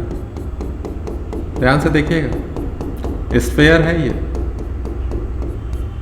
इस बार एलिमेंट हमने क्या लिया है, स्फेयर ही लिया है, जिसका रेडियस है स्मॉल आर और थिकनेस कितना है, डी आर। समझ में आ रहा है कि नहीं आ रहा है, ये पूरा स्फेयर है, स्फेयर का वॉल्यूम निकालना है, तो हमने एलिमेंट भी लिया है क्या इस बार हमने एलिमेंट लिया है स्फेयर ही। क्यों लिया है, क्योंकि हमें मालूम है क्या चीज़, उसका सरफेस एरिया। तो देखते हैं, तो हमने स्फेयर को ही एलिमेंट लिया जिसका स्मॉल आर रेडियस है और थिकनेस कितना है, डी आर। तो हमें इसका लिखना है, ये डी ए है, तो डी ए कैसे लिखेंगे, समझ में आ रहा है, ये हॉलो स्फेयर है, कैसा है, हॉलो स्फेयर है डी ए वाला, तो कैसे लिखेंगे बताइए। तो पूरा क्या है, ये पूरा क्या है, कर्व्ड सरफेस एरिया है, मतलब सरफेस एरिया है स्फेयर का, स्फेयर का क्या है, सरफेस एरिया कितना होता है, डी ए ना लिख के इस तरह लिखते हैं, जैसे हमें डीवी चाहिए, वॉल्यूम को इंटीग्रेट करेंगे तब ना ओवरऑल वॉल्यूम मिलेगा। तो हमें क्या चाहिए होगा, हमें चाहिए होगा सरफेस एरिया, सरफेस एरिया, इसको भी डीवी लिख दीजिए, हमें चाहिए होगा सरफेस एरिया। ध्यान से देखिए, हमें ये वॉल्यूम निकालना है इस एलिमेंट का, तो वॉल्यूम बराबर क्या होता है, एरिया इनटू हाइट। तो हम देखते हैं या एरिया इनटू थिकनेस, तो हमें मालूम है एरिया किसका, area of surface area of, ये सरफेस एरिया है ऑफ स्फेयर जिसका रेडियस कितना है, रेडियस है आर। ठीक है, समझ में आ रहा है, कोई भी वॉल्यूम देख रहे हैं तो ये पूरा देख ले रहे हैं, इसका सरफेस एरिया कितना है, और उसको हम थिकनेस से क्या कर देते हैं, मल्टीप्लाई। तो थिकनेस है कितना, डी आर, थिकनेस कितना है, D R, area into thickness, और एरिया हमें मालूम है कितना होता है, 4 पाई आर स्क्वायर, और यहाँ क्या हो जाएगा डी आर। इसीलिए देखें पहले हमने क्या निकाला, सरफेस एरिया, उसका हम ये इस्तेमाल कर पा रहे हैं। जैसे आपने जब डी ए निकाल रहे थे तो पेरीमीटर को थिकनेस से मल्टीप्लाई कर रहे थे, उसी तरीके से जब वॉल्यूम निकालना होगा तो सरफेस एरिया को मल्टीप्लाई कर दे रहे हैं किससे, थिकनेस से। ये इंपॉर्टेंट है। तो यहाँ से आ जाएगा 4 pi R cube R square 4 pi are square D R. ठीक, अब हम इंटीग्रेशन लगा रहे हैं। इंटीग्रेशन मतलब पूरे स्फेयर का वॉल्यूम चाहिए, तो हम यहाँ पे देख रहे हैं 4 पाई कांस्टेंट है तो बाहर रख दे रहे हैं सीधे, और आर स्क्वायर डी आर है। इस बार आर वेरी कर रहा है। पहले मेरा एक छोटा सा स्फेयर, धीरे धीरे बड़ा स्फेयर लेते जा रहे थे, सबको जोड़ देंगे तो हमें पूरा वॉल्यूम देखने को मिलेगा। तो जब छोटा था तो आर का वैल्यू 0 होगा, और जब बड़ा हुआ तो कैपिटल आर के बराबर हो गया होगा इसका वैल्यू। तो यहाँ 4 पाई और आर स्क्वायर डी आर का हो जाता है आर क्यूब बाई 3 और 0 से आर। तो क्या आंसर हो जाएगा 4 पाई आर क्यूब, और यहाँ डिवाइड में क्या आ जाएगा 3। तो वॉल्यूम ऑफ स्फेयर हमें देखने को क्या मिला, 4/3 पाई आर क्यूब। क्या देखने को मिला, 4/3 पाई आर क्यूब। समझ में आ रहा है? एलिमेंट लेने हमें आना चाहिए कि कहाँ पे किस एलिमेंट का रिक्वायरमेंट है। तो ये सब बहुत ज़रूरत पड़ेगा जब रोटेशंस देखेंगे या इलेक्ट्रोस्टैट यूनिट में देखेंगे, तो वहाँ हमें सबका रिक्वायरमेंट पड़ने वाला है।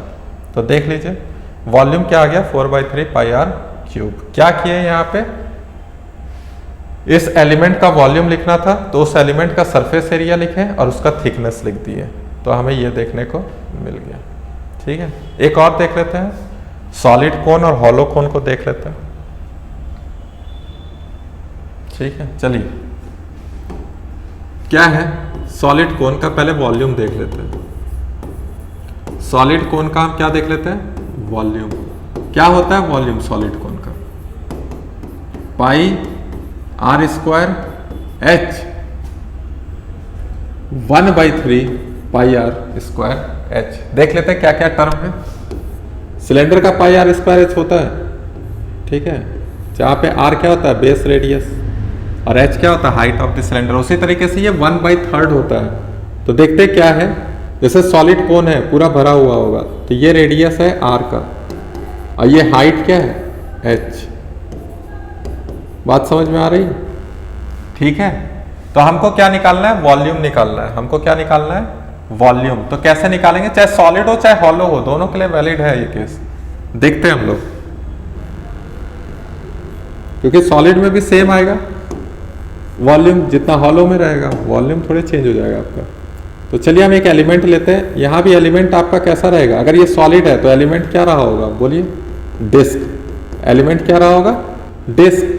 अगर हॉलो रहता तो एलिमेंट क्या रहता, रिंग। तो यहाँ पे ये सॉलिड लिखे तो क्या हो जाएगा, मेरा डिस्क होगा। यहाँ बना देते हैं अभी, ठीक है। ये पूरा डिस्क आपका क्या होगा, डिस्क एलिमेंट होगा। तो उस डिस्क का कुछ रेडियस होगा, उस डिस्क का कुछ रेडियस होगा। तो रेडियस क्या है, स्मॉल आर, और उसका हाइट क्या है, एपेक्स से कितना देखने को मिल रहा है, एच। कितना देखने को मिल रहा है, स्मॉल एच। ठीक है, इसको थोड़ा और एक्सटेंड कर देते हैं और यहाँ पे एक थीटा एंगल देख लेते हैं। हो सकता है इसका रिलेशन का जरूरत हमें पड़ेगा। अब जैसे ये हाइट एच यहाँ से है तो इसका थिकनेस कितना होगा, डी एच। जिसके अलॉन्ग जा रहे हैं उसी का डी लिखना पड़ता है। जैसे एच है तो एच का क्या हो जाएगा यहाँ पे, ये डी एच। समझ में आ रहा है, अलग से बना रहे हैं हम, देखिएगा वापस से।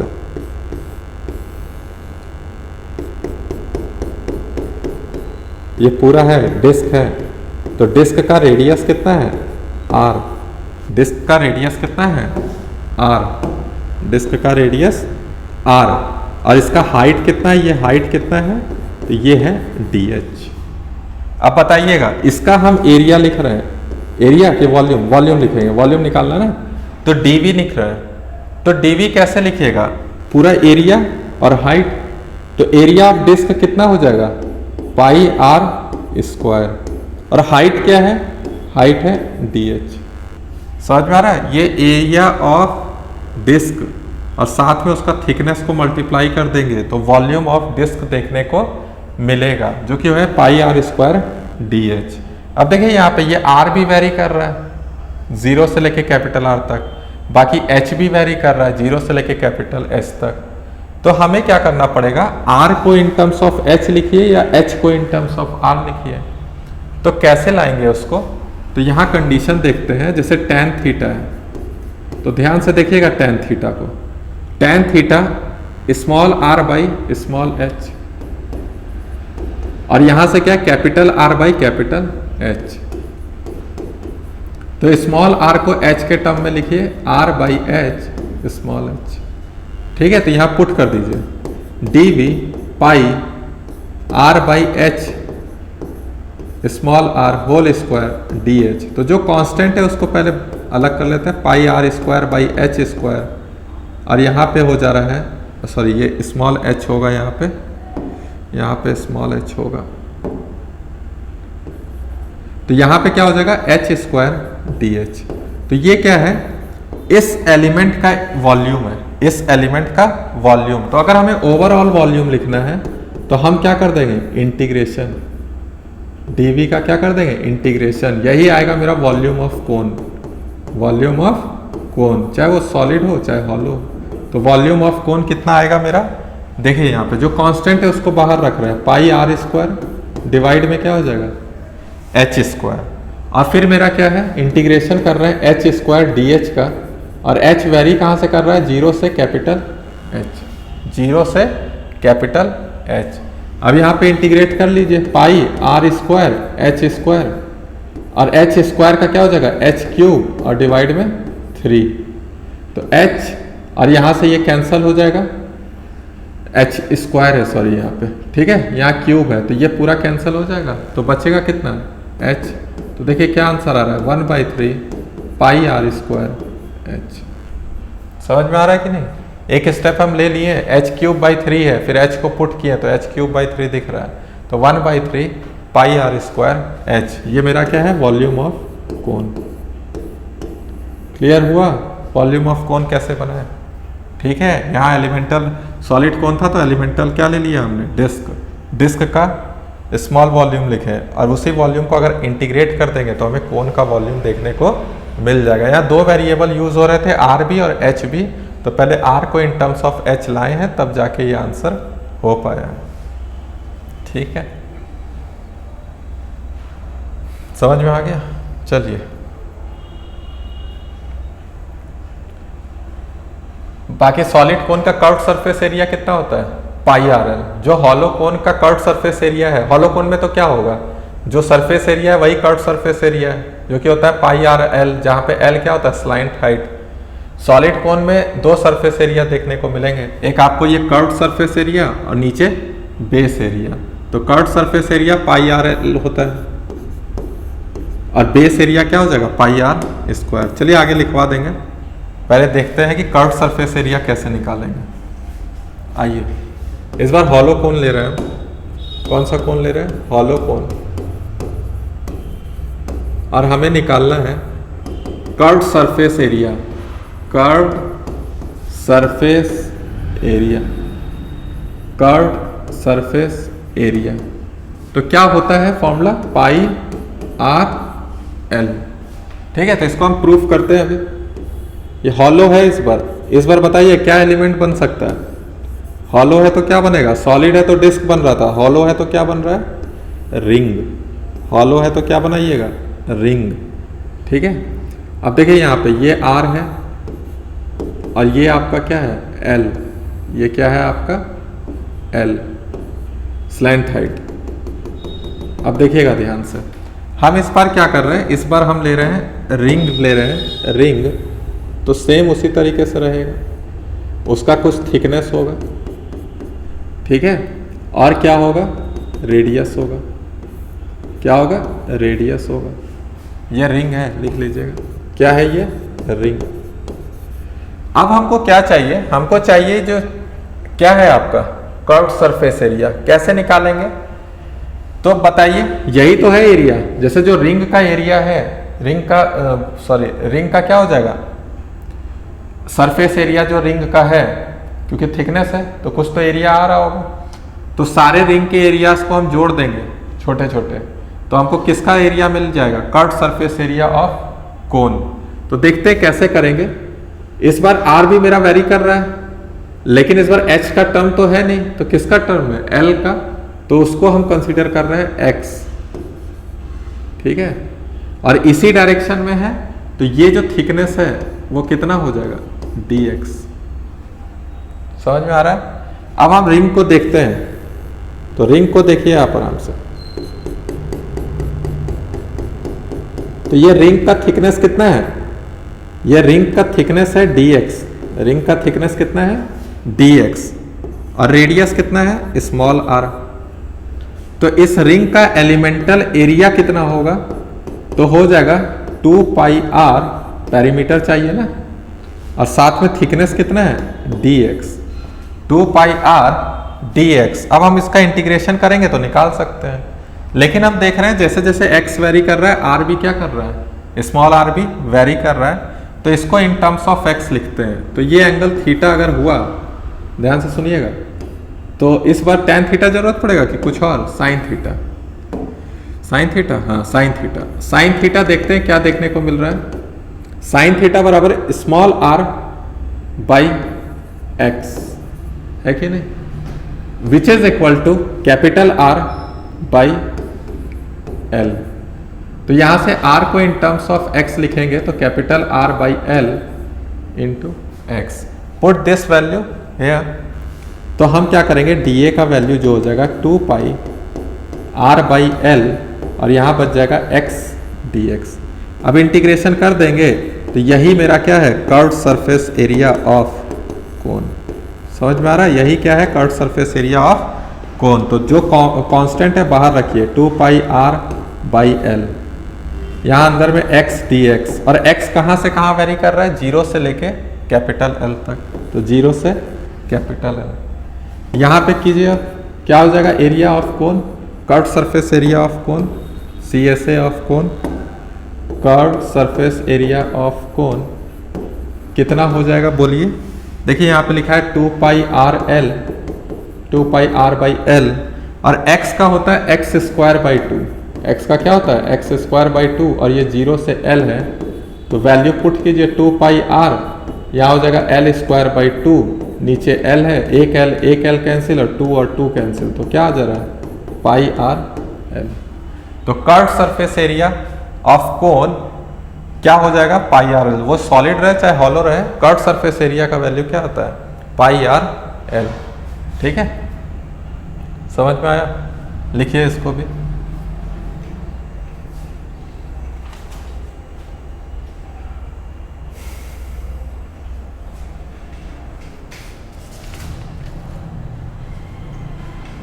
तो आपको समझ में आ रहा है ना?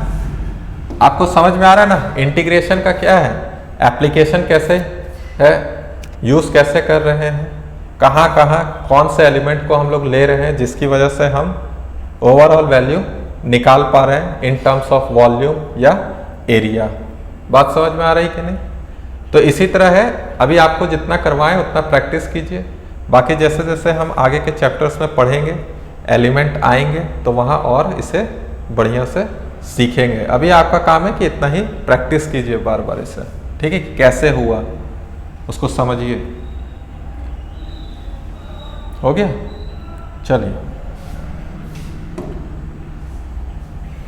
कुछ पार्ट अब देख लेते हैं जो बच गया है बेसिक मैथमेटिक्स में।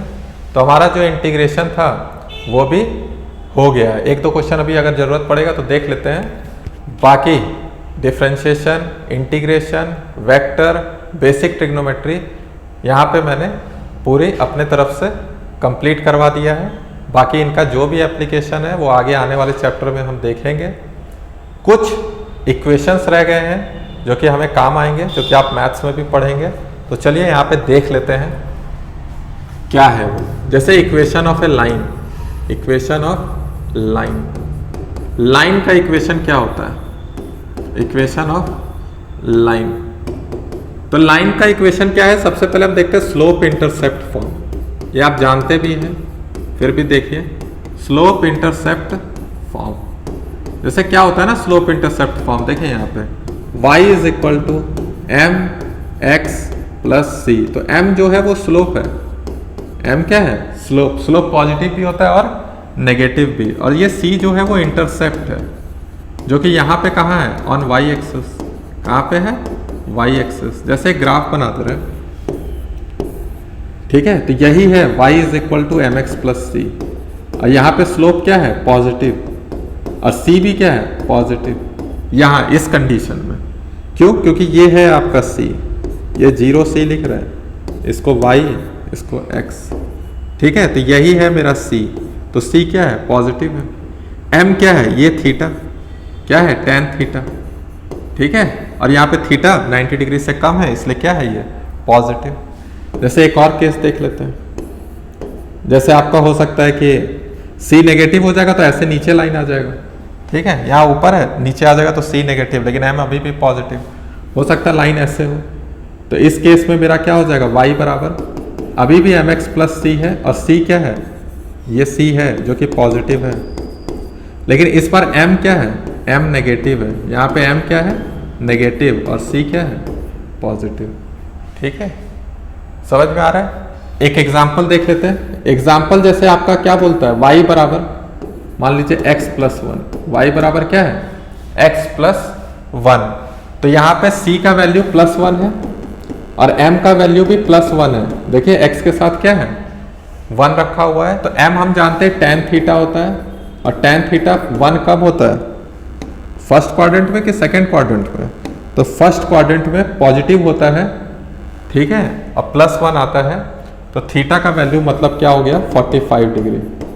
तो हमें जो भी लाइन बनाना है वो y एक्सिस से 1 पे कट करे, और एंगल कितना होना चाहिए, 45 डिग्री, तो ये लाइन है,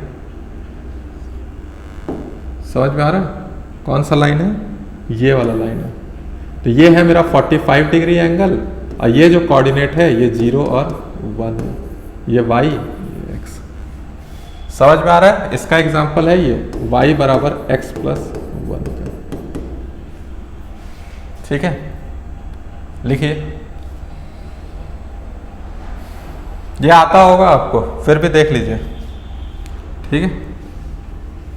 आते हैं equation of straight line with the help of 2 points, ठीक है। जैसे कि हमारा क्या है कि 2 पॉइंट है, अब ये दोनों पॉइंट को आप जोड़िएगा तो क्या होगा, एक लाइन आएगा ना, तो लाइन आएगा तो क्या हो जाएगा, लाइन आएगा तो क्या होगा, इक्वेशन ऑफ लाइन लिख पाएंगे, और क्या। तो ये 2 पॉइंट है, तो एक पॉइंट है x1 y1, दूसरा पॉइंट है x2 y2, ठीक है। तो हमको क्या करना है, हमको करना है कि इस लाइन का इक्वेशन लिखना है। तो इक्वेशन ऑफ लाइन कैसे लिख पाएंगे, इक्वेशन ऑफ लाइन कैसे लिख पाएंगे, तो ध्यान से देखिएगा। जैसे हम कोई भी पॉइंट मान ले रहे हैं, जैसे एक्स वाई मान ले रहे हैं, उसी के टर्म में आना चाहिए ना।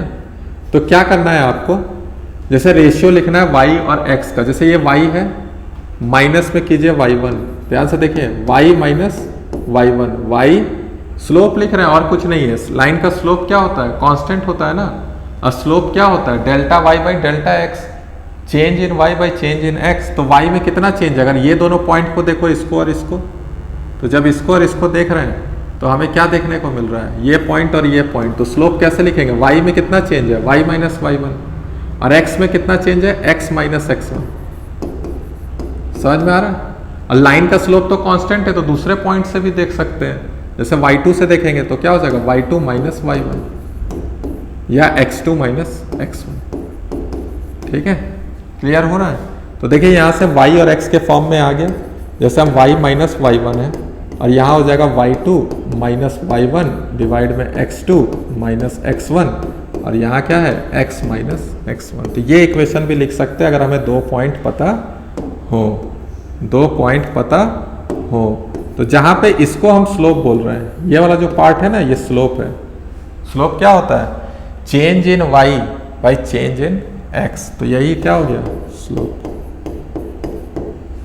लिख लीजिए सब, ठीक है, कभी काम आ सकता है, तो हम लोग देखेंगे कि कैसे यूज करना है। हो गया, हटाएं, आइए अब आ जाते हैं circle, equation of circle, equation of circle. तो जानते ही होंगे, ये भी क्या है, कैसे निकालना उकालना वो उतना बताएंगे नहीं, फॉर्मूला आपको पता होगा, डिस्टेंस फॉर्मूला पता है ना। चलिए यहाँ ओरिजिन है, यहाँ क्या है ओरिजिन, और यहाँ से ये r डिस्टेंस पे है, तो ये पॉइंट P है और ये क्या है x y। ऐसा होता है कि कोई भी पॉइंट ओरिजिन से सेम डिस्टेंस पे हो, ठीक है, तो वो सारे पॉइंट को जब हम जोड़ेंगे तो क्या देखने को मिलेगा, सर्कल देखने को मिलेगा।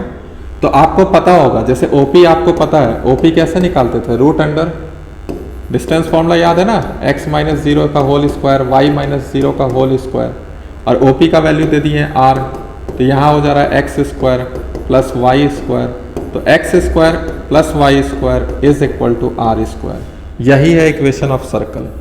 यही क्या है इक्वेशन ऑफ सर्कल, जहाँ पे सेंटर कहाँ पे है, सेंटर एट ओरिजिन। जब सेंटर ओरिजिन पे है तब ये आंसर होगा, ठीक है, तब ये इक्वेशन होगा। लेकिन मान लीजिए सेंटर कहीं और है, इस बार सेंटर 0 0 नहीं है, मान लीजिए ए और बी दे दिए, क्या दे दिए ए और बी, और ये आर दूरी है, तो इस बार भी वही काम कीजिएगा। जैसे कोई पॉइंट पी है जो कि कोऑर्डिनेट क्या है उसका एक्स वाई, तो कीजिएगा तो यही चीज ना। जैसे इसको कुछ भी नाम दे दीजिए, ओपी ओ ही दे देते, तो ओरिजिन इस बार ए बी पे है, ठीक है, ओरिजिन बोल रहे हैं, इस बार उसका सेंटर कहाँ पे है, ए बी पे है, तो ओपी, तो ओपी लिखिएगा, अंदर में क्या हो जाएगा एक्स माइनस ए का whole square plus Y minus B का होल स्क्वायर, और इधर आर है तो हम डायरेक्ट लिख दें एक्स माइनस ए का whole square plus Y minus B का whole square is equal to R square. तो ये इक्वेशन ऑफ सर्कल है जब सेंटर कहाँ पे है, ए और बी पे। तो यही है इक्वेशन ऑफ सर्कल। लिख लीजिए इसको भी, लिखिए। ये सब बेसिक है एकदम, जरूरत पड़ेगा वहाँ पे और अच्छे से समझाएंगे। अभी इतना जानिए कि इक्वेशन ऑफ सर्कल क्या है। कल को कोई इक्वेशन आए तो पहचान में आना चाहिए कि हाँ ये सर्कल को रिप्रेजेंट कर रहा है। आइए, equation of ellipse, equation of ellipse. Ellipse का इक्वेशन कैसे देखेंगे, ठीक है। इलिप्स कैसे होता है ध्यान से देखिएगा, कैसे बनेगा वो भी हम आपको बता देंगे, ठीक है। जैसे क्या होता है ना कि ये आपका ओरिजिन है, तो दो फोकस होते हैं यहाँ पे, एक F1 इसको बोलते हैं और इसको बोलते हैं F2। जैसे किसी भी पॉइंट को ले लीजिए, यहाँ पे ये पॉइंट P है एक्स वाई, तो जब F2 और F1 से कहीं पे भी वो पॉइंट हो सकता है, तो एक कंडीशन निकल के आएगा कि P F1 प्लस F2 ये हमेशा कांस्टेंट आएगा, ये हमेशा क्या आएगा कांस्टेंट।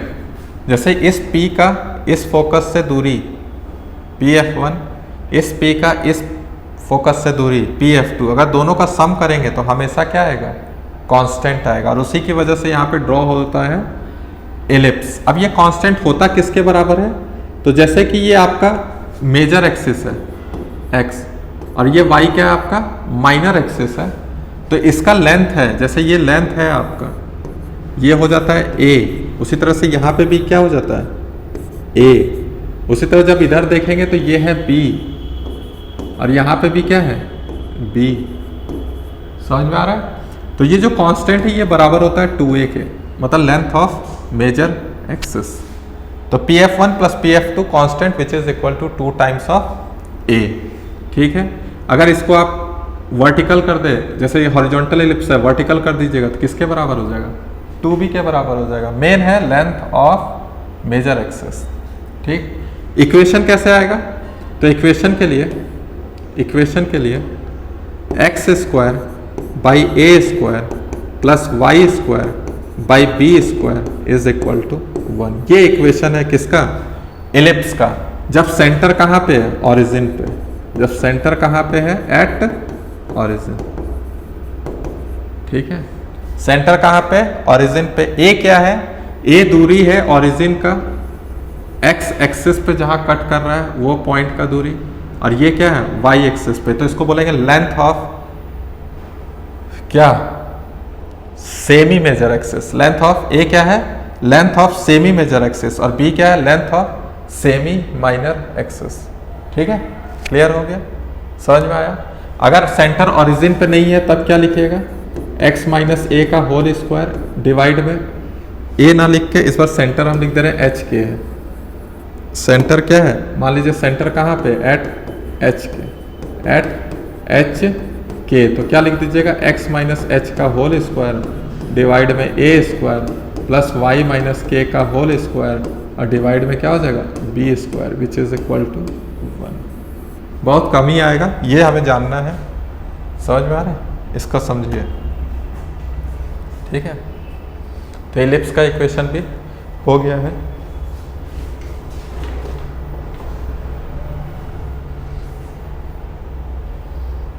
ठीक है, अब एक टर्म आएगा पैराबोला, जो कि हम आगे अभी काइनेमेटिक्स में पढ़ेंगे, तो वहां पे देखेंगे पैराबोला क्या आएगा, पैराबोला। तो आप एक जैसे क्वाड्रेटिक इक्वेशन जानते हैं ना, y is equal to A X square plus B X plus C. तो वहां पे आप जानते थे A X square plus B X plus C is equal to 0, तो क्या बोलते थे, क्वाड्रेटिक इक्वेशन। तो यहाँ पे अगर इस फॉर्म में देखने को मिलेगा y is equal to A X square plus B X plus C, तो हम ये बोलेंगे कि ये किसको रिप्रेजेंट कर रहा होगा, पैराबोला को। किसको रिप्रेजेंट कर रहा है, पैराबोला को। तो इसका हम सिंपल फॉर्म देख लेते हैं। जैसे अगर y बराबर मान लीजिए के एक्स स्क्वायर है, क्या है, के एक्स स्क्वायर, तो कैसे ग्राफ बनेगा। तो देखिए अगर k पॉजिटिव है, अगर k पॉजिटिव है तो ऐसे ग्राफ बनेगा। यहां बोल रहे हैं k क्या है, ग्रेटर देन 0, अगर k पॉजिटिव है। क्यों, क्योंकि देखिए x स्क्वायर है तो x स्क्वायर तो हमेशा पॉजिटिव रहेगा, और इसके साथ पॉजिटिव मल्टीप्लाई तो y will always be positive. लेकिन अगर k नेगेटिव हो जाए तो ये तो पॉजिटिव है, और पॉजिटिव नेगेटिव मिलकर नेगेटिव हो जाएगा, तो y क्या हो जाएगा, नेगेटिव। तो ये वाला पार्ट कौन सा है, जब k क्या हो जाए, लेस देन 0। क्लियर हुआ, y बराबर के एक्स स्क्वायर का ग्राफ। उसी तरीके से बाकी आप पॉइंट पुट करके देखिए, आपको समझ में आएगा कि ग्राफ कैसे आया। उसी तरीके से अगर y स्क्वायर बराबर के एक्स लिखा हो, इस बार देखिए, इस बार x का वैल्यू y स्क्वायर हमेशा पॉजिटिव, अगर k पॉजिटिव तो x भी पॉजिटिव। तो कैसे देखने को मिलेगा, कैसा देखने को मिलेगा, ठीक है, कैसा देखने को मिलेगा कि x देखिए पूरा पॉजिटिव है इस पर। तो ये कब पॉसिबल है, जब k का वैल्यू क्या हो, ग्रेटर देन 0। उसी तरीके से अगर k लेस देन 0 हो जाएगा तो ये वाला देखने को मिलेगा। तो ये क्या है, k लेस देन 0। क्लियर हुआ, ये y square is equal to k x का ग्राफ है, ये y is equal to k x square का ग्राफ है। आपको समझ में आ जाएगा कि कौन सा ग्राफ बनाना है।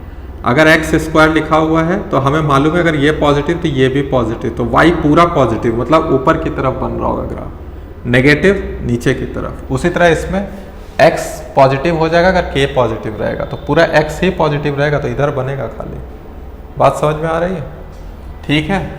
अब देखिए यहाँ पे भी ये भी इसी तरह ग्राफ बनेगा, बस इसका क्या होगा, जैसे यहाँ x 0 था तो y 0, अब यहाँ x 0 रखिए तो y c पे आ रहा है, तो कोई ज़रूरी नहीं कि ओरिजिन पे ही बने। तो इसका हम ग्राफ देख लेते हैं। इसका ग्राफ आपको ऐसे देखने को मिलेगा, ठीक है, हो सकता है ऐसे हो जाए, ठीक है, कहीं भी कुछ भी बन सकता है। ये कब बनेगा, बस एक चीज़ ध्यान रखना है कि a का वैल्यू क्या है, 0 से बड़ा है। अगर a का वैल्यू 0 से बड़ा है तो देखिए क्या होगा, मतलब a का वैल्यू पॉजिटिव है, यही कहना चाह रहे हैं, a का वैल्यू पॉजिटिव है। तो पॉजिटिव है तो ऐसा नहीं दिख रहा है, ये वाला केस y बराबर के एक्स स्क्वायर, यही वाला दिख रहा है ना, तो पॉजिटिव है तो ऊपर की तरफ अपवार्ड्स, ठीक है, पैराबोलिक ओपनिंग अपवार्ड्स, इसको ऐसे बोलते हैं। और अगर मेरा a नेगेटिव हो जाए तो पैराबोलिक ओपनिंग्स क्या, डाउनवर्ड्स, नीचे की तरफ हो जाएगा। मान लीजिए ऐसा कुछ आ जाएगा, तो ये कब केस पॉसिबल है, जब a लेस देन 0 होगा, ठीक है, समझ में आया। तो ग्राफ ऐसे ही रहेंगे, कुछ अंतर आएगा नहीं ज़्यादा। तो इसको भी आप लोग लिख लीजिए और समझिए इसको, ठीक है, बना लीजिए इसका।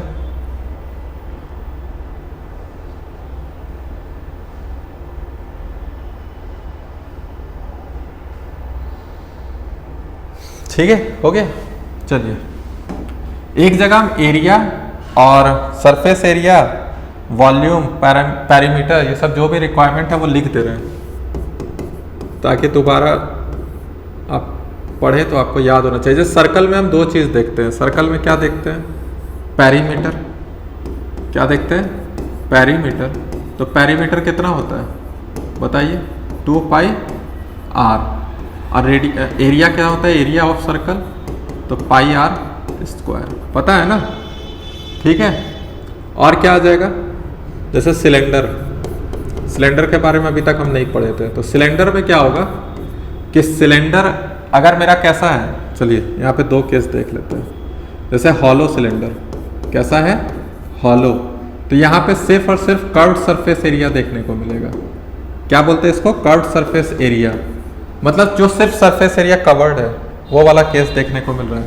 That is 2 pi R H. यहाँ पे आर बेस रेडियस है और एच क्या है हमारा? Height of cylinder. और एरिया क्या हो जाएगा? एरिया तो हो गया कर्व्ड सरफेस एरिया इसको बोलते हैं। और वॉल्यूम क्या हो जाएगा? वॉल्यूम क्या हो जाएगा? वॉल्यूम हो जाएगा पाई आर स्क्वायर एच। जब सॉलिड में आएंगे तो सॉलिड में मेरा क्या होगा कि टोटल एरिया जो होगा, टोटल एरिया जो होगा उसमें कर्व्ड सरफेस एरिया तो रहेगा ही रहेगा, लेकिन साथ में दो एरियाज और देखने को हमें मिलेंगे। वो कौन से होंगे? बोलिए कौन से होंगे? सॉलिड में हम बोल रहे हैं, सॉलिड सिलेंडर में तो कर्व्ड सरफेस एरिया, साथ में दो बेस एरिया होंगे। ठीक है। बेस एरिया कैसे दिखते हैं हमें? सर्कल। तो इसको लिख लीजिए 2 पाई आर एच प्लस 2, और एक का बेस एरिया का वैल्यू होता है 2 पाई आर स्क्वायर। तो 2 पाई आर स्क्वायर। तो कुछ कॉमन है तो लिख लीजिए 2 पाई आर, अंदर में एच प्लस। ठीक है।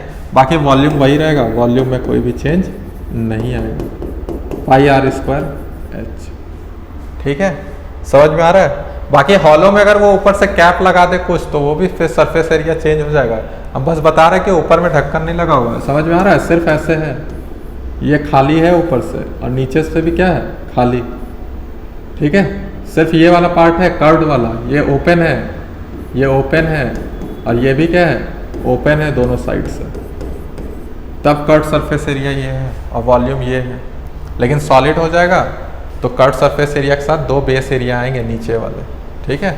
इसको हम लोग हाइट एच लिखते हैं और यही बेस रेडियस कितना है? आर। समझ में आ गया?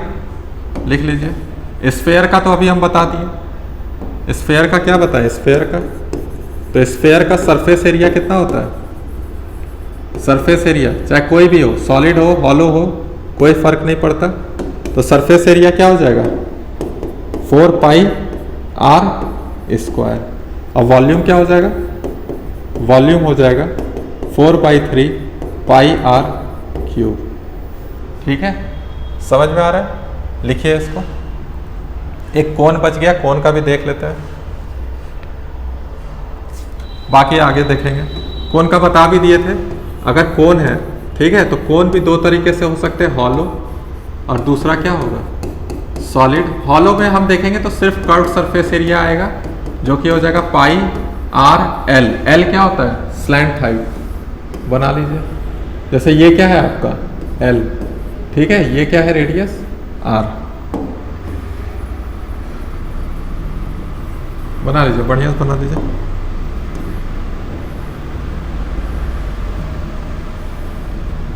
ठीक है। ये मेरा आर है और ये क्या है? एल। तो हमें सिर्फ कौन सा देखने को मिल रहा है? Curved surface area. बाकी वॉल्यूम क्या होगा? 1/3 pi are square H. Solid में आ जाओ। सॉलिड में क्या हो जाएगा? कर्व्ड एरिया, टोटल एरिया कितना होगा? टोटल एरिया तो सॉलिड में होगा टोटल एरिया। तो एक तो कर्व्ड सरफेस एरिया होगा और एक बेस एरिया होगा, ये वाला बेस एरिया। तो कर्व्ड सरफेस एरिया का वैल्यू कितना है?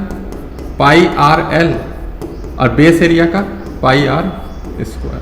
समझ गए? बाकी वॉल्यूम क्या होगा? 1/3 पाई आर स्क्वायर। ठीक है। लिख लीजिए। वॉल्यूम क्या हो जाएगा? 1/3 पाई आर स्क्वायर एच। ठीक है। हो गया? हो गया तो लिख लीजिए।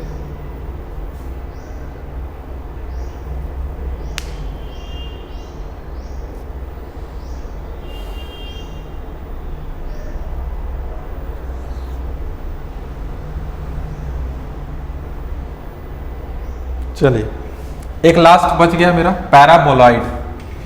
देखो ये पैराबोला क्या होता है, पैराबोला आपको ये बताए ना, ठीक है, ये पैराबोला बताए।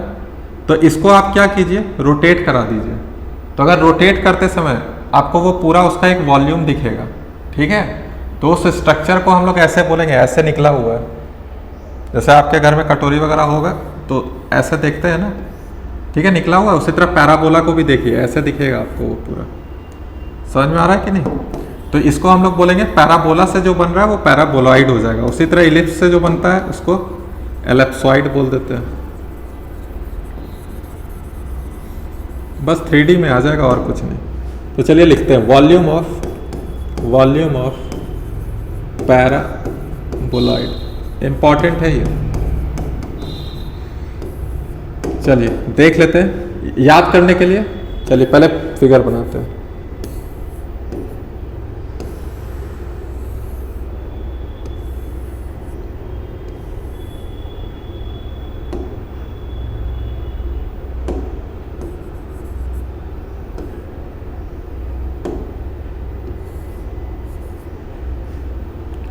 जैसे क्या है ना, ये मेरा हाइट h है, ये मेरा हाइट एक्चुअल में कितना दिया हुआ है h, और ये जो रेडियस है वो कितना दिया हुआ है r। समझ में आ रहा है? तो यहाँ का अगर हम कोऑर्डिनेट निकालना चाहें तो यहाँ का कोऑर्डिनेट क्या हो जाएगा, x का वैल्यू r है और y का वैल्यू कितना है मेरा, y का वैल्यू है मेरा h इस पॉइंट पे।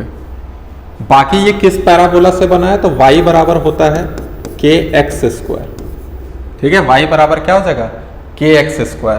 तो ये जो पैराबोलॉइड है इसका, ये जो पैराबोलॉइड है इसका वॉल्यूम कितना होगा। तो वॉल्यूम हम कैसे निकालेंगे, तो वॉल्यूम निकालने के लिए आइए एक एलिमेंट लेंगे। मान लीजिए हॉलो है तो हम क्या ले रहे हैं, रिंग ले रहे हैं। क्या ले रहे हैं, रिंग। ध्यान से सुनिएगा, क्या कर रहे हैं, रिंग ले रहे हैं। ये रिंग है, तो रिंग का पेरीमीटर और साथ में क्या हो जाएगा, थिकनेस। साथ में क्या हो जाएगा, थिकनेस। तो चलिए अब यहाँ पेरीमीटर जरूरत पड़ेगा कि एरिया जरूरत पड़ेगा, उसके हिसाब से चलते हैं। क्या हो जाएगा, देखिए यहाँ पे इस बार ये आपका कुछ x दूरी होगा। समझ में आ रहा है कि नहीं, ये x वेरी कर रहा है ना। देखिए यहाँ x 0 से कहाँ तक पहुंचा, r तक। उसी तरीके से यहाँ y भी वेरी कर रहा है। y वेरी कर रहा है कि नहीं कर रहा है, देखिए यहाँ से। जैसे अगर हम यहाँ पे बोले कि ये y यहाँ से यहाँ गया, ऐसे समझ लेते हैं, यहाँ से यहाँ y आपका गया है, ठीक है। ये वाला पार्ट है, ये वाला, ये y है। तो बताइए किस थिकनेस किस में चेंज आ रहा है। चलिए ऊपर से दिखा दे रहे हैं। जैसे मान लीजिए ये y है आपका, तो ये थिकनेस कितना है, ये थिकनेस dy है कि नहीं, y के अलॉन्ग चेंज है ना इसका। तो ये थिकनेस कितना है, dy। ध्यान से सुनिएगा, थिकनेस कितना है, dy। अभी क्या है कि अब ये कोऑर्डिनेट को अगर हमको देखना है, इसलिए y नीचे से ही ले लीजिएगा, नहीं तो फिर दिक्कत हो जाएगा। उसको हम हटा रहे हैं, ठीक है। यहां से हम ले रहे हैं, ये है y। चलिए दूसरे कलर से ले रहे हैं, ये है y। समझ में आ रहा है? उसके सेंटर पे लिए तो y हम नीचे से मेजर कर रहे हैं, तो ये y है, तो ये क्या है, चेंज इन y है, दैट इज dy हो जाएगा। समझ में आ रहा है? और ये क्या है, x है। तो यहाँ का अगर कोऑर्डिनेट लिखना चाहेंगे तो x, और ये कौन सा कोऑर्डिनेट है, y, तो x y हो जाएगा कि नहीं हो जाएगा। समझ में आ रहा है कि नहीं, ये x y हो गया, ये क्या हो गया, r h, और ये dy। अब हम एरिया ऑफ रिंग का एरिया लिख रहे हैं। किसका रिंग, एरिया ऑफ रिंग जो हमने माना, जो कि हम लिख रहे हैं dA। तो एरिया ऑफ रिंग कितना होगा बताओ। अच्छा आपको वॉल्यूम निकालना है ना, वॉल्यूम निकालना है तो वॉल्यूम लीजिए। वॉल्यूम निकालना है तो वॉल्यूम कंसीडर कीजिए। वॉल्यूम ऑफ रिंग क्या चाहिए, वॉल्यूम ऑफ रिंग। कैसे निकालेंगे, तो हमको मालूम है कि ऐसा दिख रहा है, देखिए ऐसा दिख रहा है।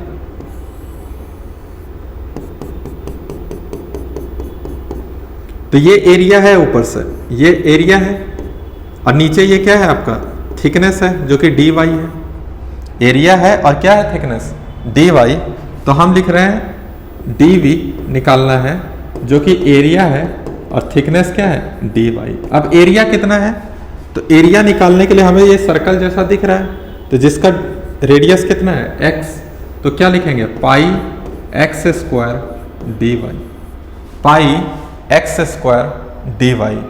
अब क्या होगा कि देखिए यहाँ x भी वेरी कर रहा है और साथ ही साथ y भी वेरी कर रहा है, तो हमको दोनों को एक टर्म में लिखना पड़ेगा। तो कैसे लिखेंगे, तो देखिए यहाँ पे एक फॉर्मूला है y बराबर के एक्स स्क्वायर, y बराबर क्या है के एक्स स्क्वायर। तो एक्स स्क्वायर की जगह क्या लिख सकते हैं के बाई वाई बाई के, एक्स स्क्वायर की जगह क्या लिख सकते हैं y बाई के। तो लिख दीजिए dv इज इक्वल टू पाई, और एक्स स्क्वायर की जगह y बाई के, और इधर क्या है dy। अगर हमको टोटल वॉल्यूम निकालना है किसका, पैराबोलाइड का निकालना है, तो इंटीग्रेशन लगाएंगे, पाई बाई के कांस्टेंट है उसको बाहर रखेंगे और किसका इंटीग्रेशन कर देंगे y dy का। और y कहाँ से कहाँ वेरी कर रहा है 0 से h, y कहाँ से कहाँ वेरी कर रहा है 0 से h तक वेरी कर रहा है। तो यहाँ पे लिखिए पाई बाई के और y dy है, तो y dy है तो क्या हो जाएगा y स्क्वायर डिवाइड में 2, तो पाई बाई के और ये 0 से h है तो वैल्यू पुट कीजिएगा तो h स्क्वायर बाई 2। क्या अभी भी आंसर मतलब आ गया क्या? अभी देखिए यहाँ पे k जो है उस k का भी हमें वैल्यू लिखना पड़ेगा। तो k का वैल्यू कैसे लिखेंगे, जैसे ये RH पॉइंट भी इसी पे सेटिस्फाई कर रहा है ना, RH पॉइंट भी इसी पे सेटिस्फाई कर रहा है। तो यहाँ से देखिए क्या देखने को मिल रहा है, h y की जगह h लिखेंगे तो उस समय x का वैल्यू कितना है कैपिटल R, तो k का वैल्यू क्या हो जा रहा है h by r square, k का वैल्यू हो जा रहा है h बाई आर स्क्वायर। तो पुट कीजिए इसको pi by h by r square, यहाँ पे h स्क्वायर और डिवाइड में 2, एक h कैंसिल, आर स्क्वायर ऊपर आ जाएगा। तो क्या देखने को मिल रहा है वॉल्यूम हाफ पाई ऊपर में आर स्क्वायर और क्या है h। क्लियर हुआ? ये वॉल्यूम किसका है पैराबोलाइड का, किसका वॉल्यूम है ऑफ पैराबोलाइड। इंपॉर्टेंट है ये, डायरेक्ट याद कीजिए। जैसे सिलेंडर का 1/3 पाई आर स्क्वायर एच, कोन का सिलेंडर का 1/3 सॉरी सिलेंडर का क्या होगा पाई आर स्क्वायर एच, कोन का 1/3 पाई आर स्क्वायर एच। उसी तरह पैराबोलाइड का क्या होगा half pi are square h होगा। ठीक है, समझ में आ रहा है कि नहीं? जहां तक का भी पूछेगा, मान लीजिए यहां तक का पूछेगा तो क्या लिख दीजिएगा पाई एक्स स्क्वायर, यहाँ पे ये हाइट h और डिवाइड में क्या रख दीजिएगा 2। तो जहां तक का भी वैल्यू है उसके हिसाब से आप इसको लिख सकते हैं। तो half pi capital R square H volume of paraboloid. तो इसको याद रखिएगा, बहुत यूज है इसका, आगे हम लोग देखने वाले हैं। ठीक है, हो जाएगा ना, लिख लीजिए इसको। एलिमेंट लेने सीखना है, एलिमेंट ले लीजिएगा, फिर अगर दो चीज़ वैरी कर रहा है तो दोनों के बीच में रिलेशन पता होना चाहिए, उसके बाद फाइनली आप निकालिए आंसर आ जाएगा। तो इसका वॉल्यूम हम लोग याद रख लेते हैं, डायरेक्ट कितना हो जाएगा half pi are square h. ठीक है,